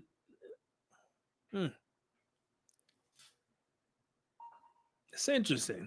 Maybe new young dudes. I don't know. All right, so let's go here. All right, wait, nope, that's not it. 11. Okay, the 20% dating app statistic is being misunderstood. One commenter asks, is it true only 20% of men get chosen on dating apps? They think this stat is driving the entire narrative, but might be represented. So, and this is actually a good one because I've seen guys say, nah, media man, and then we just reviewed the, what was it? Okay, Cupid, their, top 80%, 20% rule. And I told you guys, depends on how much stock you put into that. However, if a woman is only choosing, and you guys can answer this question. If you guys are saying that the 80-20 rule is true because only 20% of men on dating apps are being chosen by 80% of women, what does that chosen mean to you? Does that mean that it disqualifies the 44% of men that are able to have children? And this is like, historically, about 40 to 45% of men have ever procreated because the majority of men won't ever have a child. So that's just, done right there. But does that debunk the 44% of men who have had a child, who have fathered a child? No, right? So when you say going or choosing 20% of men, what does that mean to you? Does that mean that they don't have sex with 24% of men completely based off of the statistics? Okay. All right. John Doe, what up, though? Said, like you said, the market decides. If there's an influx of black women calling black men undesirable, can we blame them for throwing in the towel? Yeah, and like I said, if that's your opinion, cool. But like I said, man, especially in the black community, 46% of black men have fathered a child. So at some point, 46 out of 100 men have had sex. The biggest issue is men are mad that those women may have chosen the top 20% first, got ran through, and this is a hypothetical. They all got ran through, and then, you know, you go back to, you know, hey, I used to like you in the past or whatever after they get done running, you know, through the dudes. And this is not me refuting or trying to dismiss that. That actually happens. I got a gang of videos about this. But when it's boiled down to men saying they want sexual access, and I'm telling you, in the black community, 46% of black men have had sexual access at some point because they had children, then that would refute the 80-20 of men. Only 20% of men are getting sex. It's different if you say 80% of women are going for the 20%. That doesn't mean they're staying or having sex or getting access to those men. They may have. That's a high likely, you know, possibility. But somebody is accepting some of these quote unquote leftover women because some of y'all are having children with those leftover women to the tune of, in the black community, 46%. Okay. So let me see here. Chris, what up though, said with the new selective service draft law, a lot of men are going to have children. Okay. The Truth Unfolded said, the thing is, these 44% are men that want to have children, but the choice of women isn't the best. Okay, yeah, but ultimately they still having sex with the women who aren't the best. So is that a woman's fault or the men's fault for choosing women who may not be the best? Okay. Let's see. King Porter, what up though? So whatever happened to the Meet to Marry show? Oh, they'll be back. Yeah, I'm pretty sure Grown Men Talking, you know, Mingo, he's putting together something. So yeah, he will definitely I know they're probably working on some things behind the scenes. So yeah, be on the lookout. They'll get to it. Let's see here. Let me bring this one up.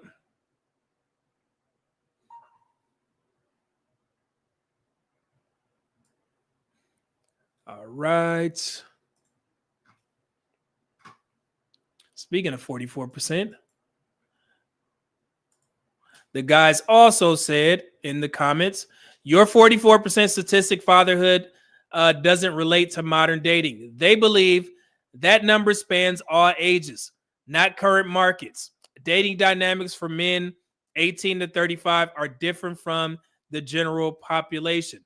So the way that and you guys correct me if I'm wrong, I guess they're saying the men between 18 to 35 aren't getting sexual access, and the men above 35 are getting more sexual access, maybe because they have more money. Is that fair to say? I think it's BS. I know for a fact that there are a lot of young men that are having way more sex than older men because y'all got more energy to be running around out there. And I just showed you that 22 to 34 age group, only 24% of those men are sexless, even though that is a jump of 15% from 2009. There's still 76% of men in that actual age group, which kind of mirrors 18 to 35. So I would refute that and say that men between 18 to 35 are having more sex than men above those age groups, because where you think most of the most of the STIs and STDs come from? That age group. Okay. So what are we doing here? Is that fair? Is that a good explanation on my behalf? You guys let me know.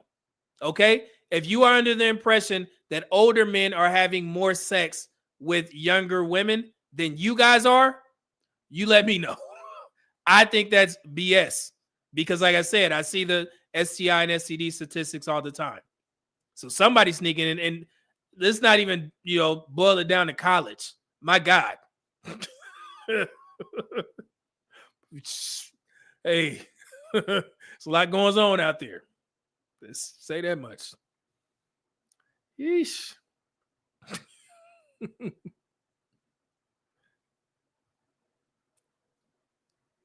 Let me see here. I'm bringing this back up because I'm going to address every point once again. So that was the last one for 12. I'm going to put these in order so we can go over this.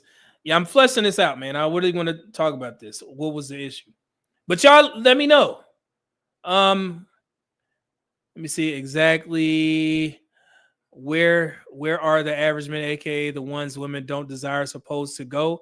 I'm not sure, man. You guys, it's a lot of guys that are removing themselves, and it's a lot of guys that were in the chat saying, I'm getting my passport. I mean, because it seems like the majority, I mean, not the majority, but a good amount, 44% of men who are, well, let me say this. Remember, like I said, the majority of men won't ever get a chance to have a child. They may have had sex, but they're not going to have a kid. So let's just say 56% of men aren't going to have sex. Okay? Just for this exercise that I'm trying to flesh out here. But there are 44% of men who are having sex. Okay? So that's not the majority, but it is close to the majority. But it's on par with, how society has always moved in regards to men procreating. Because overall, if you look at 44%, women are actually being selective. Not if you boil it down to the black community, based off of what, who they pick, 61% of black women, that's, the majority. But 44%, man. So you got to figure something out, if you want to date in the States. So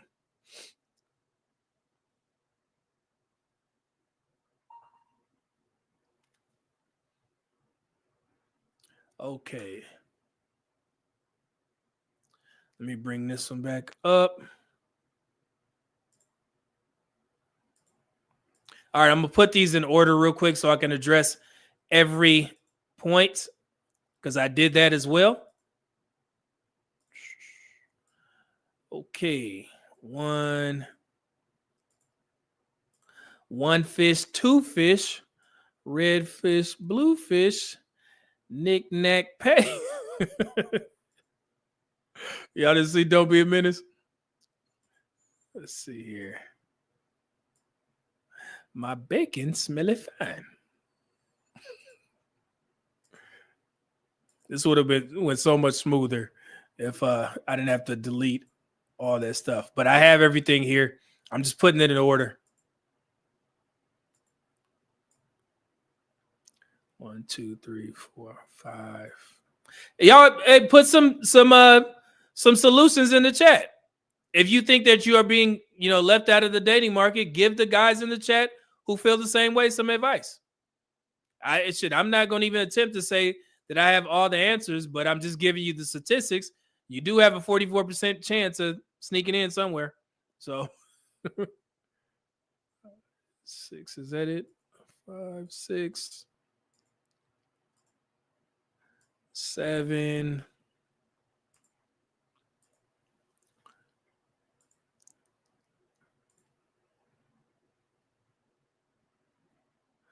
Okay, got that one.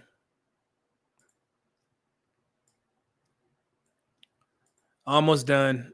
Give me a second because we're going to go over all these. Got that one.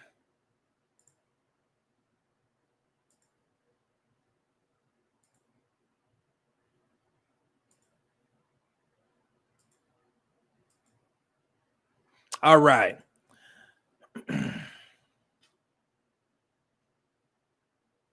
Let me see if y'all put some solutions in there as well.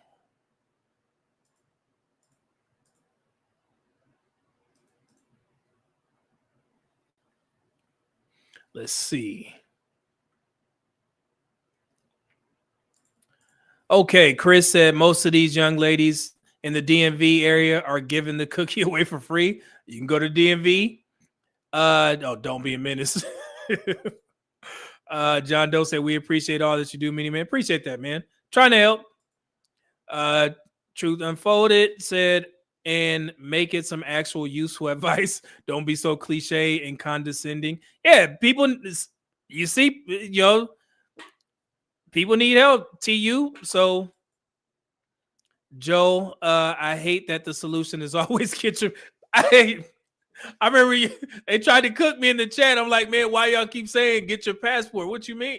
Like, give them something. Like, man, we went through the statistics. The majority of men are staying here. So that's why I was asked that question. What are the men who are staying here going to do? And I think that's what you guys are asking. Fair? Yeah. So, hey, Chris said, just be honest with your intention, fellas. Okay. Joel said, I live in DC. I don't know if that's true. Jesus. Well, I guess we're trying. So,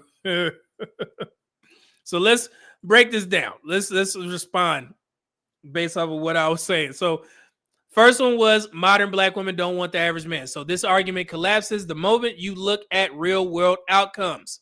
Most black women who marry black men, most black women who marry black men. Y'all understand that, right? So currently 87% of married black women are married to black men. So all of those dudes are not what we say, high value men are in the top 26%. Okay, fair? All right. And the median income for black men is about $52,000 to $55,000 if we're going up to 2025, approximates, meaning the majority of married black women are already marrying average earning men. Okay, so I'm putting things into perspective for you guys. If you still feel that you're not able to get access to women, I'm telling you right now, black women who want to get married and are marrying black men who are average earners. Okay, so the idea that 74% of black men don't qualify is simply false. They are confusing viral podcast guests with representative behavior. It's not true, guys. Okay, and if you need some inspiration for this, follow the Instagram page, The Black Man Can. It's ran by black men. They, show black marriages and black, proposals all the time. So I'm trying to, help. This is my way of giving you solutions. Okay. And we already went over this one. Black women won't sign prenups. Prenups sign every day. We already went over that one. What else did I have? Okay, the leftovers. And this is just exactly what I was saying. You guys said men get leftovers from the top 20%. So this one, we went over this one. Yeah, I went over that one. I'm going to go here. Okay, sexlessness is giving... sexlessness is rising, so the 80-20 rule must be real. So sexlessness has increased. I think we went over that one too. Yeah, we went over this one. Where's my new ones? Oh, okay. Okay, so some of this can be attributed to the career women have bad attitudes. This isn't an argument, it's a stereotype. You guys understand that, right? When men use attitude as a blanket explanation, what they often mean is she sets boundaries, she has expectations, she can sustain her lifestyle without me. That's not attitude, that's adulthood, as I've been saying before. The real discussion should be about compatibility, not caricatures. Now, let me explain what I'm saying here.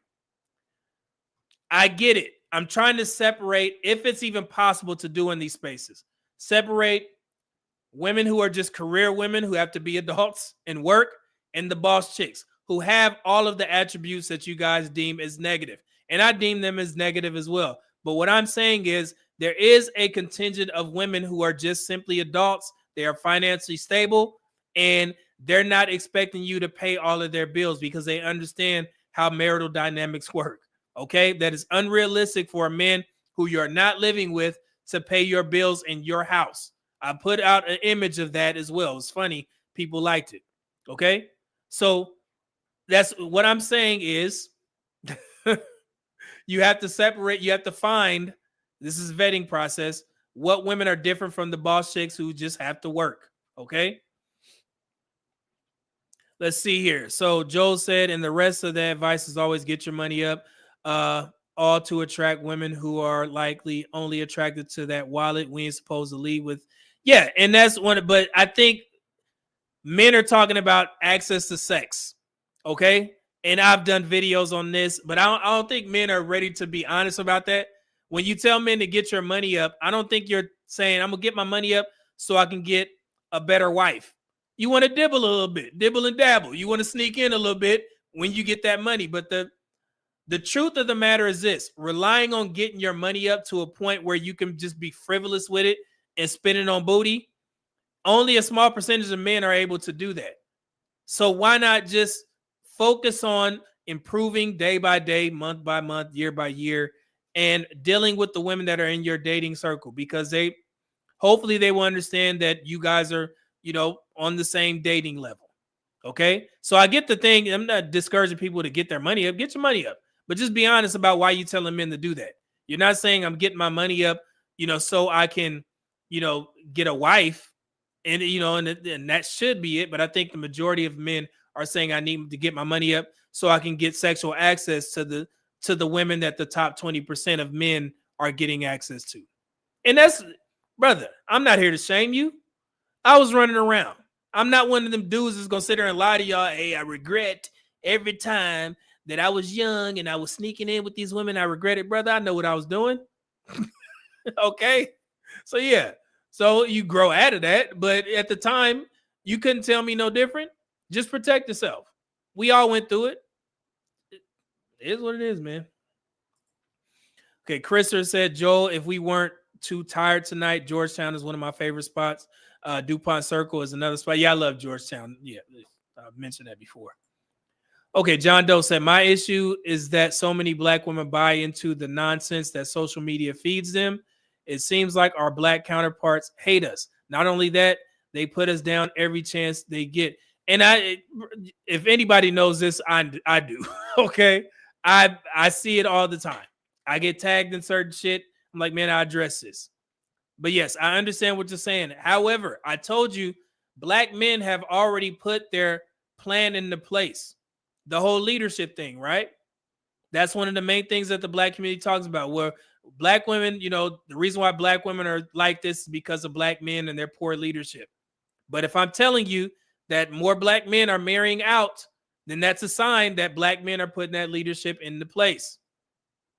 That doesn't mean that everybody's going to like the decision. And I told the black community to get comfortable with seeing some more biracial kids in these NBA and NFL drafts, because black men have stopped waiting around. They're not trying to convince black women to change. You see what I see, John Doe. Okay? And what I'm telling you is that black men have pivoted. They like, well, shit, if they're not going to get it together and we keep getting blamed for their poor decisions, then we might as well just go ahead and do what we need to do and find wives who will get on our program.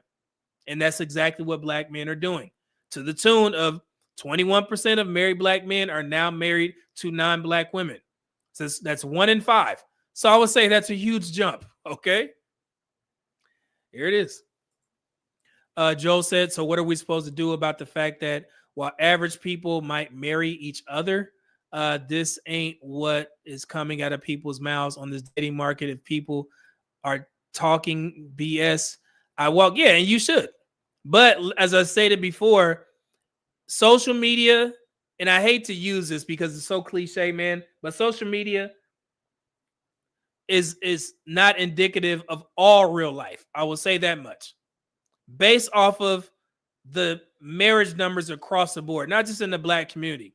The marriage numbers across the board, it's about 50%. And the marriage, divorce rate is, I think, what did I say, 43%? It's either 43 or 46%, a little less than 50%. I know that's popular in these spaces. But yeah, so the reason why I share those videos of women talking crazy is to show you guys what the women to look out for, watch out for, discard them, leave them alone. Or a lot of women don't think that sex is submission, so they will sneak in with you, but they won't cook you a meal. It is what it is. It's speed bumps on the dating market. Use a woman as a speed bump, move on. Okay. But yeah, but it's in the real, let me stop saying that, because I do think there is a huge correlation between social media and the real world. But there are some women out there that are able to see through that BS. And now, Joe, you see the issue that I have with trying to do a dating show, because there's a huge contradiction on what women show on social media, and then they expect men to overlook that. I see you see a woman on social media, it's like, oh, okay, she could be a good, contestant on my dating show. But then when you go to her Instagram, everything hanging out. It's tough. So yeah, man, very tough. Let's see here. Please, I guess. Okay. Next time you're in town and you hit the clubs near DuPont Circle, check out this place called Surfside for some post club grub. Okay, you won't regret it. Cool. I like all this. Let me see here.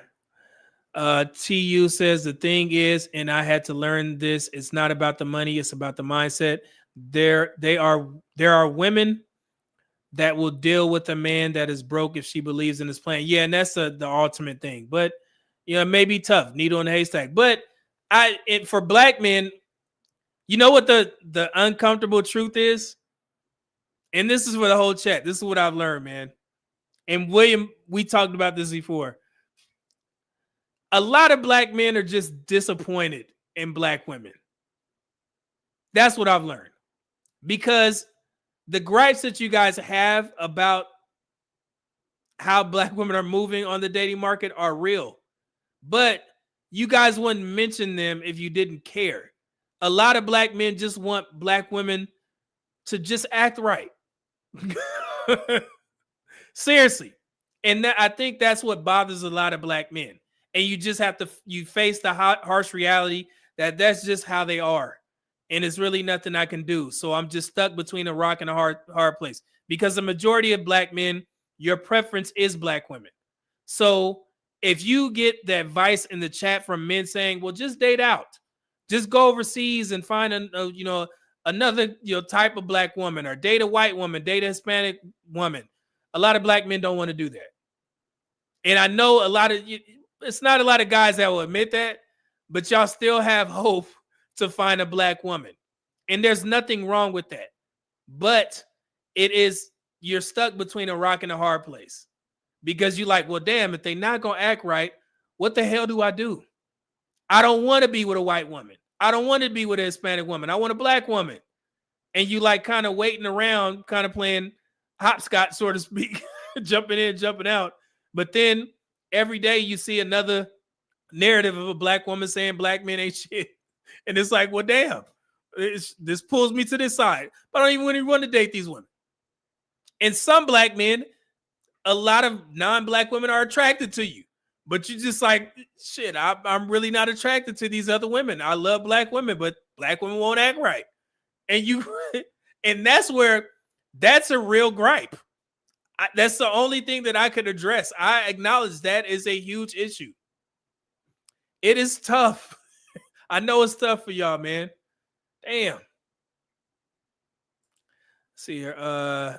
Did I get this one? Oh, wait. TU said, why do you think there are so many women who deal with men that don't have a pot to piss in or a bed to lay their head on? Yeah, they sneaking in with somebody. Once the attractiveness is there, it's done. Thank you for becoming a new member. What's that? A Visual Cartel. That's a cool name. You do like editing and stuff? I might partake. Joel said, so now women are dating men with potential. Interesting. Some of them are. I think some of them are. Let's see here. Let's see. Okay, Joe said most of our parents were working class folks and they made it work. Now all of a sudden teachers are too good for plumbers and military folks. Yeah, man, and it's just a lot. You have to sift through. Men, and I don't even know why we have this argument where we have to act like black men don't understand what the truth is? Because every time we have these conversations, I think there's an issue between black men and black women not understanding where they rank. Black men understand. They do. The issues that we have in the black community around dating is because of the majority of black women. And we can be perfectly honest. They got to hold some, take some responsibility, be accountable for what we're saying here. I'm not going to sit there and placate and act like it's an issue with the majority of black men. No, it's not a majority of black men going out there saying he a 10 and he deserved to deal with, top models and shit or whatever. No, the issue is the women. Let's stop all the bullshit, okay? Trying to be nice and shit. No. John Doe 999 Bomb said, great advice, brother. Thank you for all your hard work. Appreciate that, brother. Thank you. And I'm not hitting drops. I'm trying to, I'm getting the super chats and the, regular comments. This is very rare, but I want to know. Say, cool ass Chuck Cole. Missing sex is like missing meals within the day. When you don't have it, you're sluggish, but with it, you're clear-minded and have energy to be your best. Hence why women look at married men as preps. Okay. Not necessarily advice, but we'll listen. Hey, that's my spot. That's my spot right there. What y'all know? What y'all know about this? What y'all know about it? What you know about bygone? Hold on, man. When we go back to the DMV, I'm talking about the one in Maryland, if that's what you're talking about. Hey, y'all, don't be trying to tear up my spot, man. Leave some food for me. TU said, at least you acknowledge that social media is indicative of some real life. It's hard not to, man. I do the research. I study, I watch, I listen, I learn. The only way that I'll be able to do the type of content that I do is if I'm a good listener. And I have to fight the urge to respond under certain threads where I know it's just going to turn into a shaming tactic. So I just listen. I take down notes and then I address it here. So yeah, it's definitely is. It's happening. There is both worlds collide. I am Captain Planet, but to you said there are a lot of married couples that are online that won't share their secrets to success for selfish reasons. I don't know. Yeah, one of my biggest things that I've said, pause, is that when you get married, you have to like that person, man. It's kind of simple, but it's very important. I can't relate to married folks who say, well, maybe because, we're kind of young in the game, but we've been with each other for a while. But, we're coming up on being married 3 years. So I haven't gotten to a point where I'm like, man, I want to go to this place without my wife because I need some time away. And I, pray to God, and we pray to God that never happens. But I hear married couples talk about that they need some time apart, and I'm like, nah, man, I want, my wife with me. So if it's between me and, spending the, day by myself, why? When I like my wife, I like her, man. And that goes far beyond loving. You know what I'm saying? Like, I don't know if y'all get what I'm trying to say here. I love this woman, but I also like her. She funny. She cool. Yeah. So I don't know.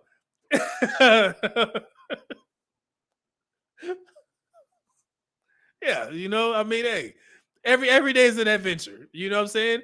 It is not to mention that I am, highly aroused by her. So let me stop. Ain't nothing better than having a funny woman that you like and she got, nice. Yeah, y'all get what I'm saying. So...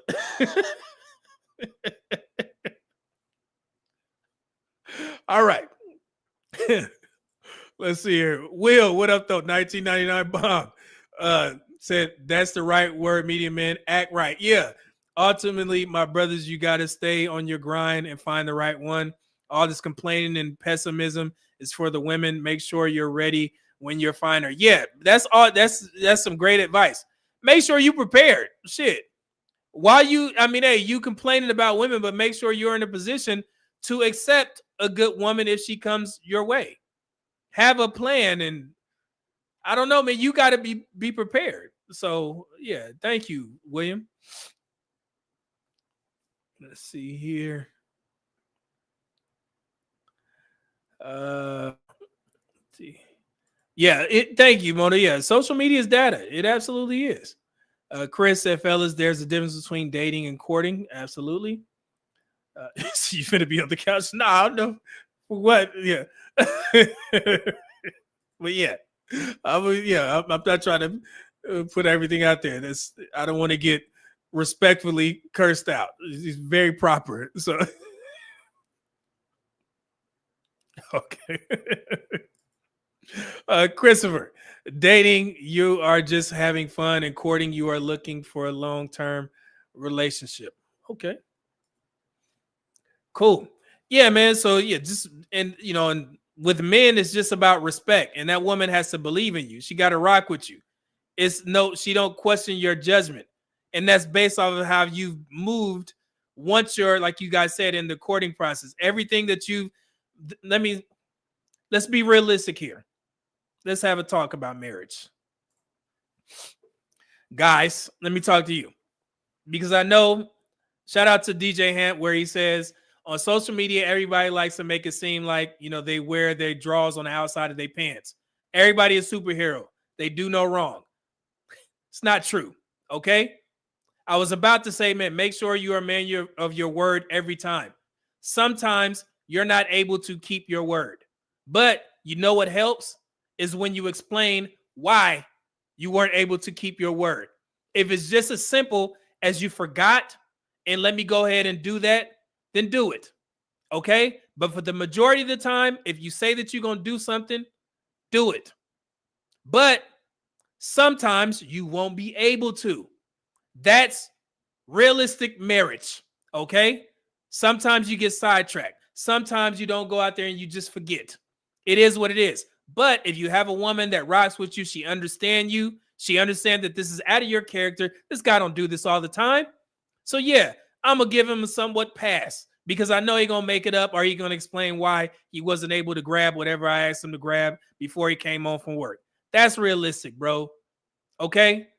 But when you're in the courting phase, you have to make sure you display certain husband characteristics, just as she is supposed to display certain wife characteristics to keep you around, to make sure that you see her as a viable, person for marriage. That's how this works. It's once you lock in with a woman that likes you and y'all like each other, then you start figuring things out. Okay? It's not as simple as saying, I'm going on the dating market and I'm going to be marriage minded. Brother, I promise you, it'll dawn on you when you least expect it. Okay? And I've been very honest with you guys about my journey into getting married. I knew that there would be a time where I was prepared for marriage. And the main thing that I was focused on is getting out of the military first, because I knew that it wouldn't be feasible for me to get married in the military because I was gone too much. And that would be unfair to the woman at the time when I was thinking about getting married. So I had my plan. Luckily enough, God sent me my wife, my now wife, and I knew that I had a plan, but I didn't know that she was going to be my wife when I first met her. I'll be lying to y'all if I said that.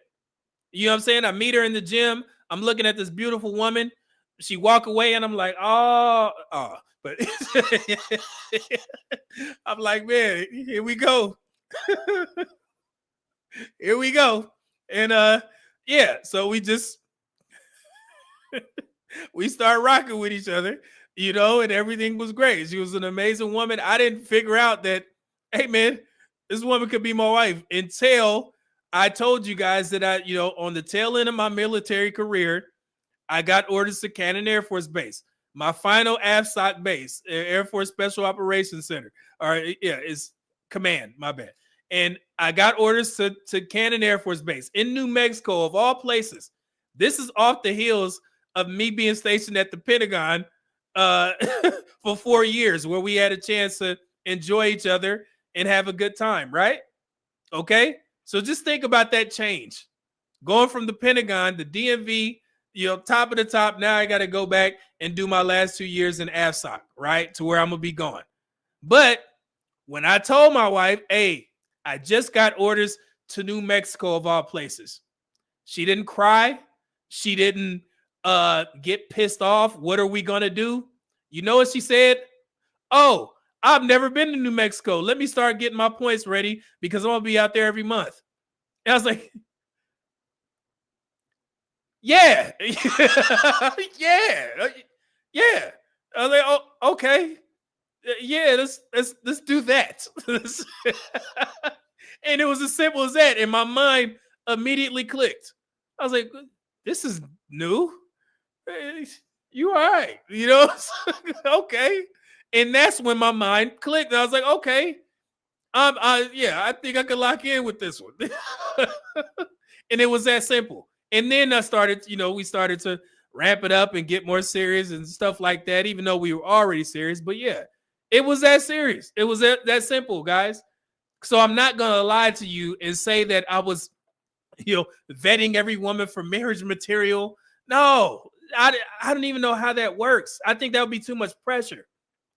You could be ready to get married, be prepared, but going out there and trying to, it just seems too much. It seems like too much stress to me when people say that. Are you marriage minded? Like, now I'm prepared, but I'm not going out here thinking with that mindset. I wasn't. I'm sorry. I can't tell you that story, guys. It was just that quick for me because that was different from what I expected. Not to say that I was some bad guy, but it was like, it wasn't even that serious. But when she said that, it made me think like, well, shit, this woman really liked me. You want to be around me? You want to come to New Mexico of all places to come see me? Like, oh man, you know what I'm saying? And then that's when I was like, yeah, so we worked it out. I have points. She had points. Sometimes I'll pick up the her plane ticket, or she would pay for a plane ticket. Sometimes I would go on training TDYs and she would take some time off work and she would meet me at the place that I was with, the city that I was with. So, I mean, and it was that serious. We were dedicated to making this shit work. And I made certain promises to her. I was like, hey, I have a plan. I'm going to build this house in Maryland. But then my ultimate goal is to rent this one out. And then I want to build a house in Houston. We here. I was a man of my word. And once I get that done, we getting married. And she looked at me and she didn't say, you better be serious. She was like, okay. I don't know what to tell you. So it was, yeah. And everybody's story is different. I get it, but I don't know if that's me not being preparing. I don't know, but I had a plan. I knew what I wanted to do. And I knew that, I was dedicated to making her life as peaceful as possible, as she was with mine. I was dedicated to make sure I provide for her, because that's my job as a husband, right? Simple. Lead a house under God. We do that. May not go to church as much because the Lakers playing. I ain't watching the Raiders, but yeah. So yeah, it's I'm a simple man, and it wasn't a rash decision. No, we took time to get to know each other, of course. But some people will look at that as crazy. Like, man, you met your wife in 2015 and you waited all this time. Like, brother, it just wasn't feasible. Okay. You could, we knew what we was going to do. It wasn't feasible for me to try and get married in the military. It just wasn't. Okay. Too much going on. And at the time I was still, I was just on the tail end of finishing my master's degree. I had a lot going on. And then on top of that, once I finished my master's degree, I actually deployed for a year straight, from the end of 2015 to 2016. Okay. I came back after 7 months and then I did another 5 months. It's not feasible, especially for somebody who's not accustomed to living that type of lifestyle. You're going to be gone for, a whole year, 5-7 months at a time. No, I don't want to put her through that shit. My wife, it's feasible now because I'm a civilian. I'm not, nothing ain't sneaking up on me. I ain't getting deployed. So I'm here. So I wanted to dedicate my time to her. Yeah. So, but the Lakers playing now. We just got our ass whooped by San Antonio. We got some poor defense. But yeah, so I like to hear, people's marriage stories, but when they, I think my story is somewhat underwhelming, but it is what it is. Man, I knew when it was time to lock in, it's time to lock in. And a lot of that definitely had to do with me being, financially stable. I didn't want finances to be an issue.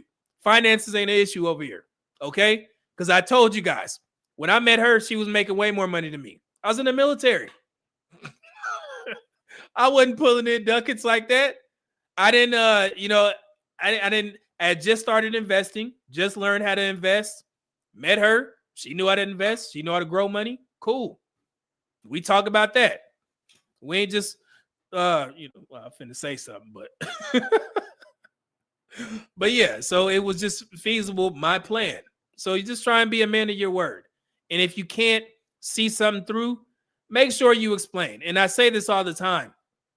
Try to never let your woman or your wife get to why. If you have time to explain. And what I mean by why is if you have to make a decision that affects the family or affects both of your relationship, if you have time to explain why you're making this decision or why you came to this conclusion, explain to her. I understand that you are the leader of the household, okay? But it does far more good if you explain why you can't buy this, because we have to do this or we have to do that. And you're just not saying, no, you can't buy that.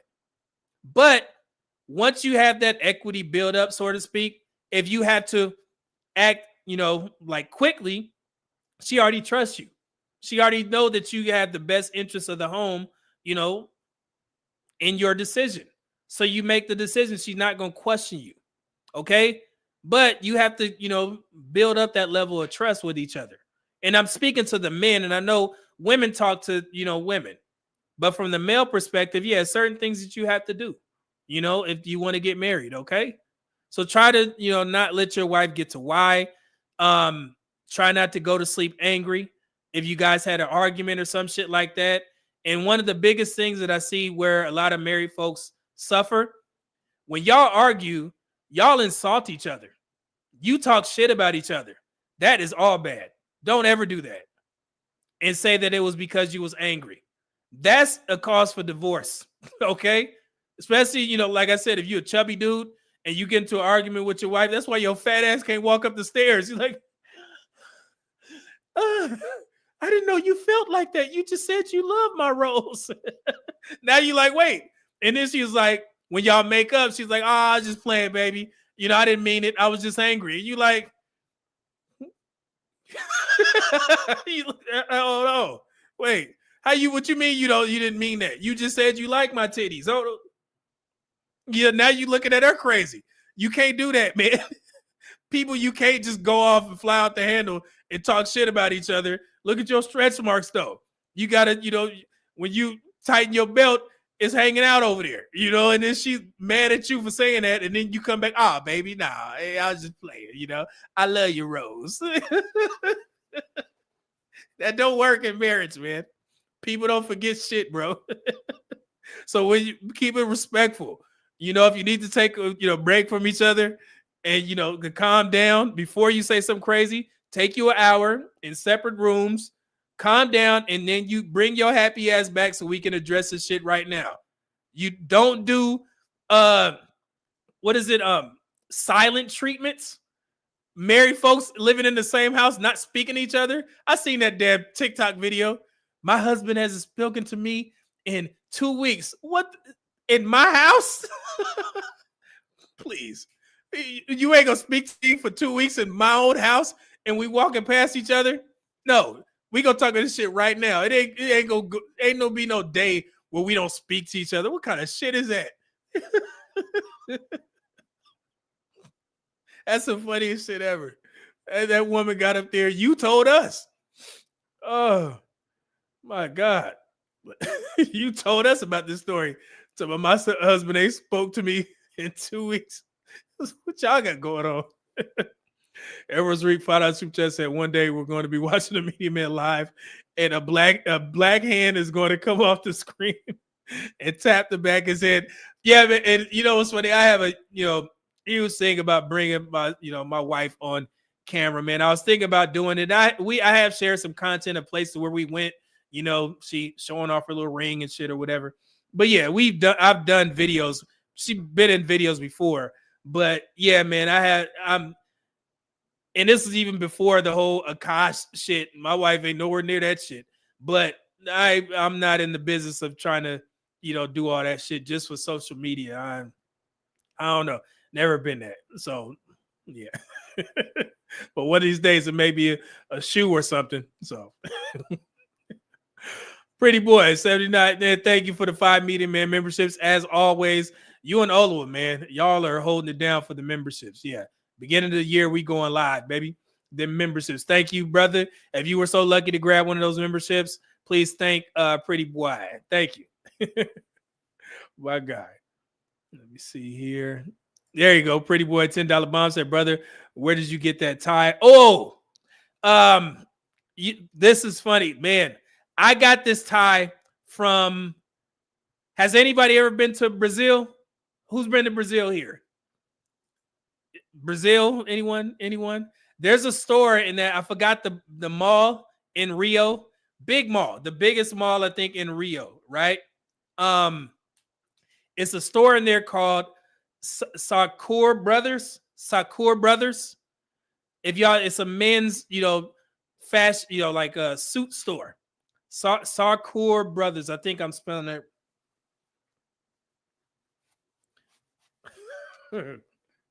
Yes. See that? Sakura Brothers. Sacoor. All right. There you go. So yeah, so that's where I got this. So this is one of my favorite ties, man. Now this is pure silk. Pure silk tie. This is a rather expensive tie. So you have an amazing eye, Pretty Boy. This is actually one of my favorite ties ever. Seriously. It's so elegant, man. Professional. I love it. And it lays me. Y'all got a double right here, a double knot if you can see that. But yeah, it ties so well. No stiffness. And y'all can see that. Pause. But yeah, so there you go, Pretty Boy. So now I'm all ass out. So shit. I'm trying to show y'all. I'm always trying to help. But yeah. Okay, that'll work. Okay. Oh, yeah, that helps. Go on the website and you'll see it. It's an amazing store, man. It's a great store. Every time I go to Brazil, I always go there and grab something, grab a tie, shirt, something. So there, who said it? Pooh Man said it's a mall called Centro Commercial. I'm not sure, man. I just know they said it was the biggest mall in Rio. So yeah, so whichever that one was, it has a huge food court at the top, like it goes in a circle. Yeah, I forgot the mall name, but it's in there. If you're in, and I think maybe some European countries may have a Sakura Brothers, but yeah, but that's where I got this tie from, Pretty Boy. Yeah, Ola said exactly before bed, it needs to be resolved. Yeah, we talk about this shit right now. Ain't none of that. You know what I'm saying? Because we got to sleep in the same bed. I'm gonna be mad. No, hell no. Ain't none of that. We got to talk about it. But yeah, that's simple stuff. But I see a lot of people struggle with that. A lot of people just don't like, their spouse, especially the women go on TikTok, tell everything about their husbands. I'm like, how? I don't know how a man could know that his wife has a social media account where she talking shit about him, and then she logs off and try and snuggle up with him. Like, it's a different breed of men out there. I'm like, damn, that's wild. That is wild. So I don't know. Let's see here. Edwards Reed said, Olu, I agree. Mofos love to attack the wives and children on social media. Oh, yeah, man. Yeah, it's that. And I just don't. I see how certain things go, man. And yeah, it's just, it will be different. You know what I'm saying? Like, my wife respects what I do, man. So, and I'm always mindful of how I am perceived by my family members, especially the women. and my my female friends, yeah, I want to make sure that I'm not trying to up here cooking black women. That would be stupid, and in black men as well. It'd be crazy of me to just be talking shit about black men all the time and stuff. Nah, man, I can't do that. I can't rock with folks who do shit like that, man. And that's why I don't mind being indifferent in these spaces. You're not gonna hear me talk shit about your content, and you're not gonna see me in your chat, and you're not gonna see me watching your content. I'm just gonna be indifferent. If I don't rock with you, I just don't rock with you. You'll never know because I'm not gonna be over there. So I want you to continue doing what you're doing because some men get value out of it. Cool. And we leave it at that. Let's see here. Any more advice for the young guys? No. Let me see here. What else? Let's not talk about marriage. Talk about the I guess the dating phase. Give the women and men advice on what you guys think that you're supposed to do when you're dating. And I know supposedly you can't be a boyfriend and girlfriend. You know what I'm saying? Like I know it's embarrassing to have a boyfriend. That's what the women say, I guess. I don't know. But yeah. So what do you think you expected to do when you're a boyfriend and or a girlfriend or something like that, or dating? Because we already fleshed out. There are a lot of women that say that, hey man, I'll let you sneak in, but you want me to cook you a sandwich or bring you soup? Ain't none of that. So thank you, Pooh Man, for the 100 likes. I greatly appreciate it, brother. We got to 100. Thank you. So I don't know what are men not doing. I seen the Pop the Balloon, the catch up from the one couple recently that they released on Arlette's channel, where the guy, and I want to see how the men think about this. He said that he just didn't believe of running all the way around the car, just to open the woman's door. And the woman was batshit crazy. I'm going to tell you that much. I just expect princess treatment. My ex-boyfriend used to open my doors. And I was like, you don't bring up exes and shit or whatever. She was crazy. But he said that he didn't believe in opening a woman's door. But he did say he doesn't mind opening the restaurant door, all the other stuff or whatever, right? But just opening the door is just something that he doesn't do. So he has to find a woman who doesn't mind. So I don't know. So is that Sandra Faye? Hey, what's going on? Good to see you over here, cooking over there. Sandra Faye, I said my ex-boyfriend will go back to him. We'll go. Oh, is that what she said? Okay. Yeah, it was just funny. She was wild work. She was wild work. But the guy, he was saying that he just didn't believe in that. So yeah. So it said Joseph, so go be with him. See, yeah, you guys gotta go watch it. Pretty sure Sandra watched it. She was, based on her experience off of her past relationship. And that was wild to me. And I'm like, man, he kind of dodged a bullet. So yeah, if she's going to mention her ex, then go back to him. Yeah, you just got to back off. It's nothing you can do, man. So, hey, yeah, shout out to you. It was funny, man. I wish I could review that, but, I think it's copyrighted or whatever. But, yeah, go check it out. It was rather interesting. That will be an example of a woman that you need to stay away from because she used, I think the word, Sandra will correct me, I think she used the word princess treatment in there. She said, yeah, I'm just used to princess treatment. I'm like, oh, Lord have mercy. Men in these spaces know what that means. So yeah, it was it was very tough. It was a tough sell on her end, but I guess she will find something. And she made like a little crack at the end.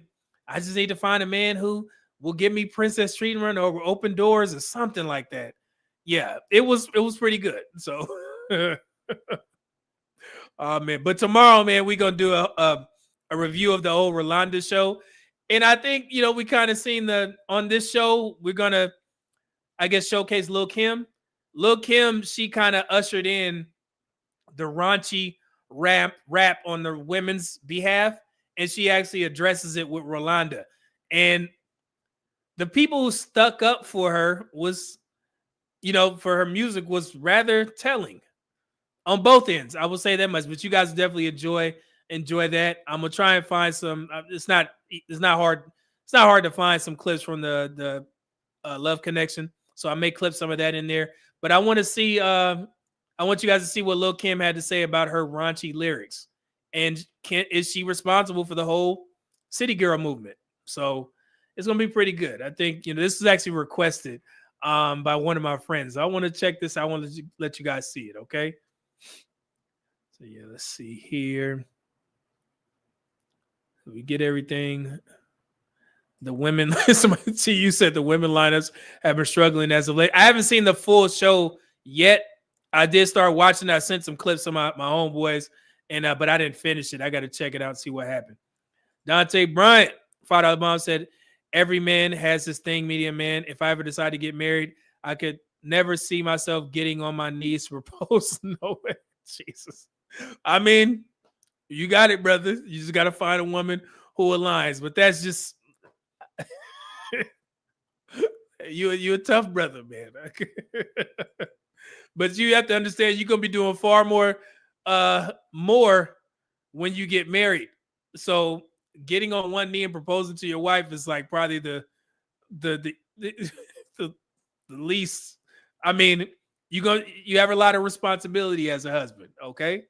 And yeah, you rock with a woman that you actually like and love, and yeah, you want to make sure she all right, just like she want to make sure that you all right. So Dante Bryant, wow, he called on him. He was like, "Hey, hit this ring, girl. You see the sparkle? Ain't no need for me to get on this ground. I might mess up. You know what I'm saying? I want to crease up my shoes. You know what I'm saying? But you see how much I spent on this girl. Here you go." But yeah, man, I don't think you can find somebody. I don't know. It's just certain traditions. You're a funny dude, man. Let's see here. All right, so let's get out of here, man. So hopefully we address some things or whatever. But yeah, man, we're gonna flesh this out a little bit more. See if we can find more solutions for the guys that are staying here in the States. Yeah, so we're gonna hopefully it's not looking too grim. I get social media is real. It definitely, coincides with the real world. So we're gonna try and do what we can. Okay. So again, I appreciate everything that you guys do. Thank you for the 100 likes. Appreciate it. Thank you to all the moderators. Appreciate the support. Everybody that sent in super chats, and be here tomorrow so you can catch the show. It's gonna be it's fun night, or not as buttoned up, but we were relaxed today, so that was pretty cool. So again, thank you guys. God bless. Be safe. Friday is here. I get a cheat day, so we're gonna definitely go out to eat. I don't know where we're gonna go, but yeah, we'll figure something out. Because I want to eat something good. All right. So all right, I can just have my wife cook. So it usually boils down to that. But so we'll see. So here's some, let me see what we got here. We'll do fast car. But again, till tomorrow, man. Be safe. God bless. Take care of what you need to take care of. And we'll have some fun tomorrow. All right. So Medium Man out. Peace. Thank y'all. Fast car.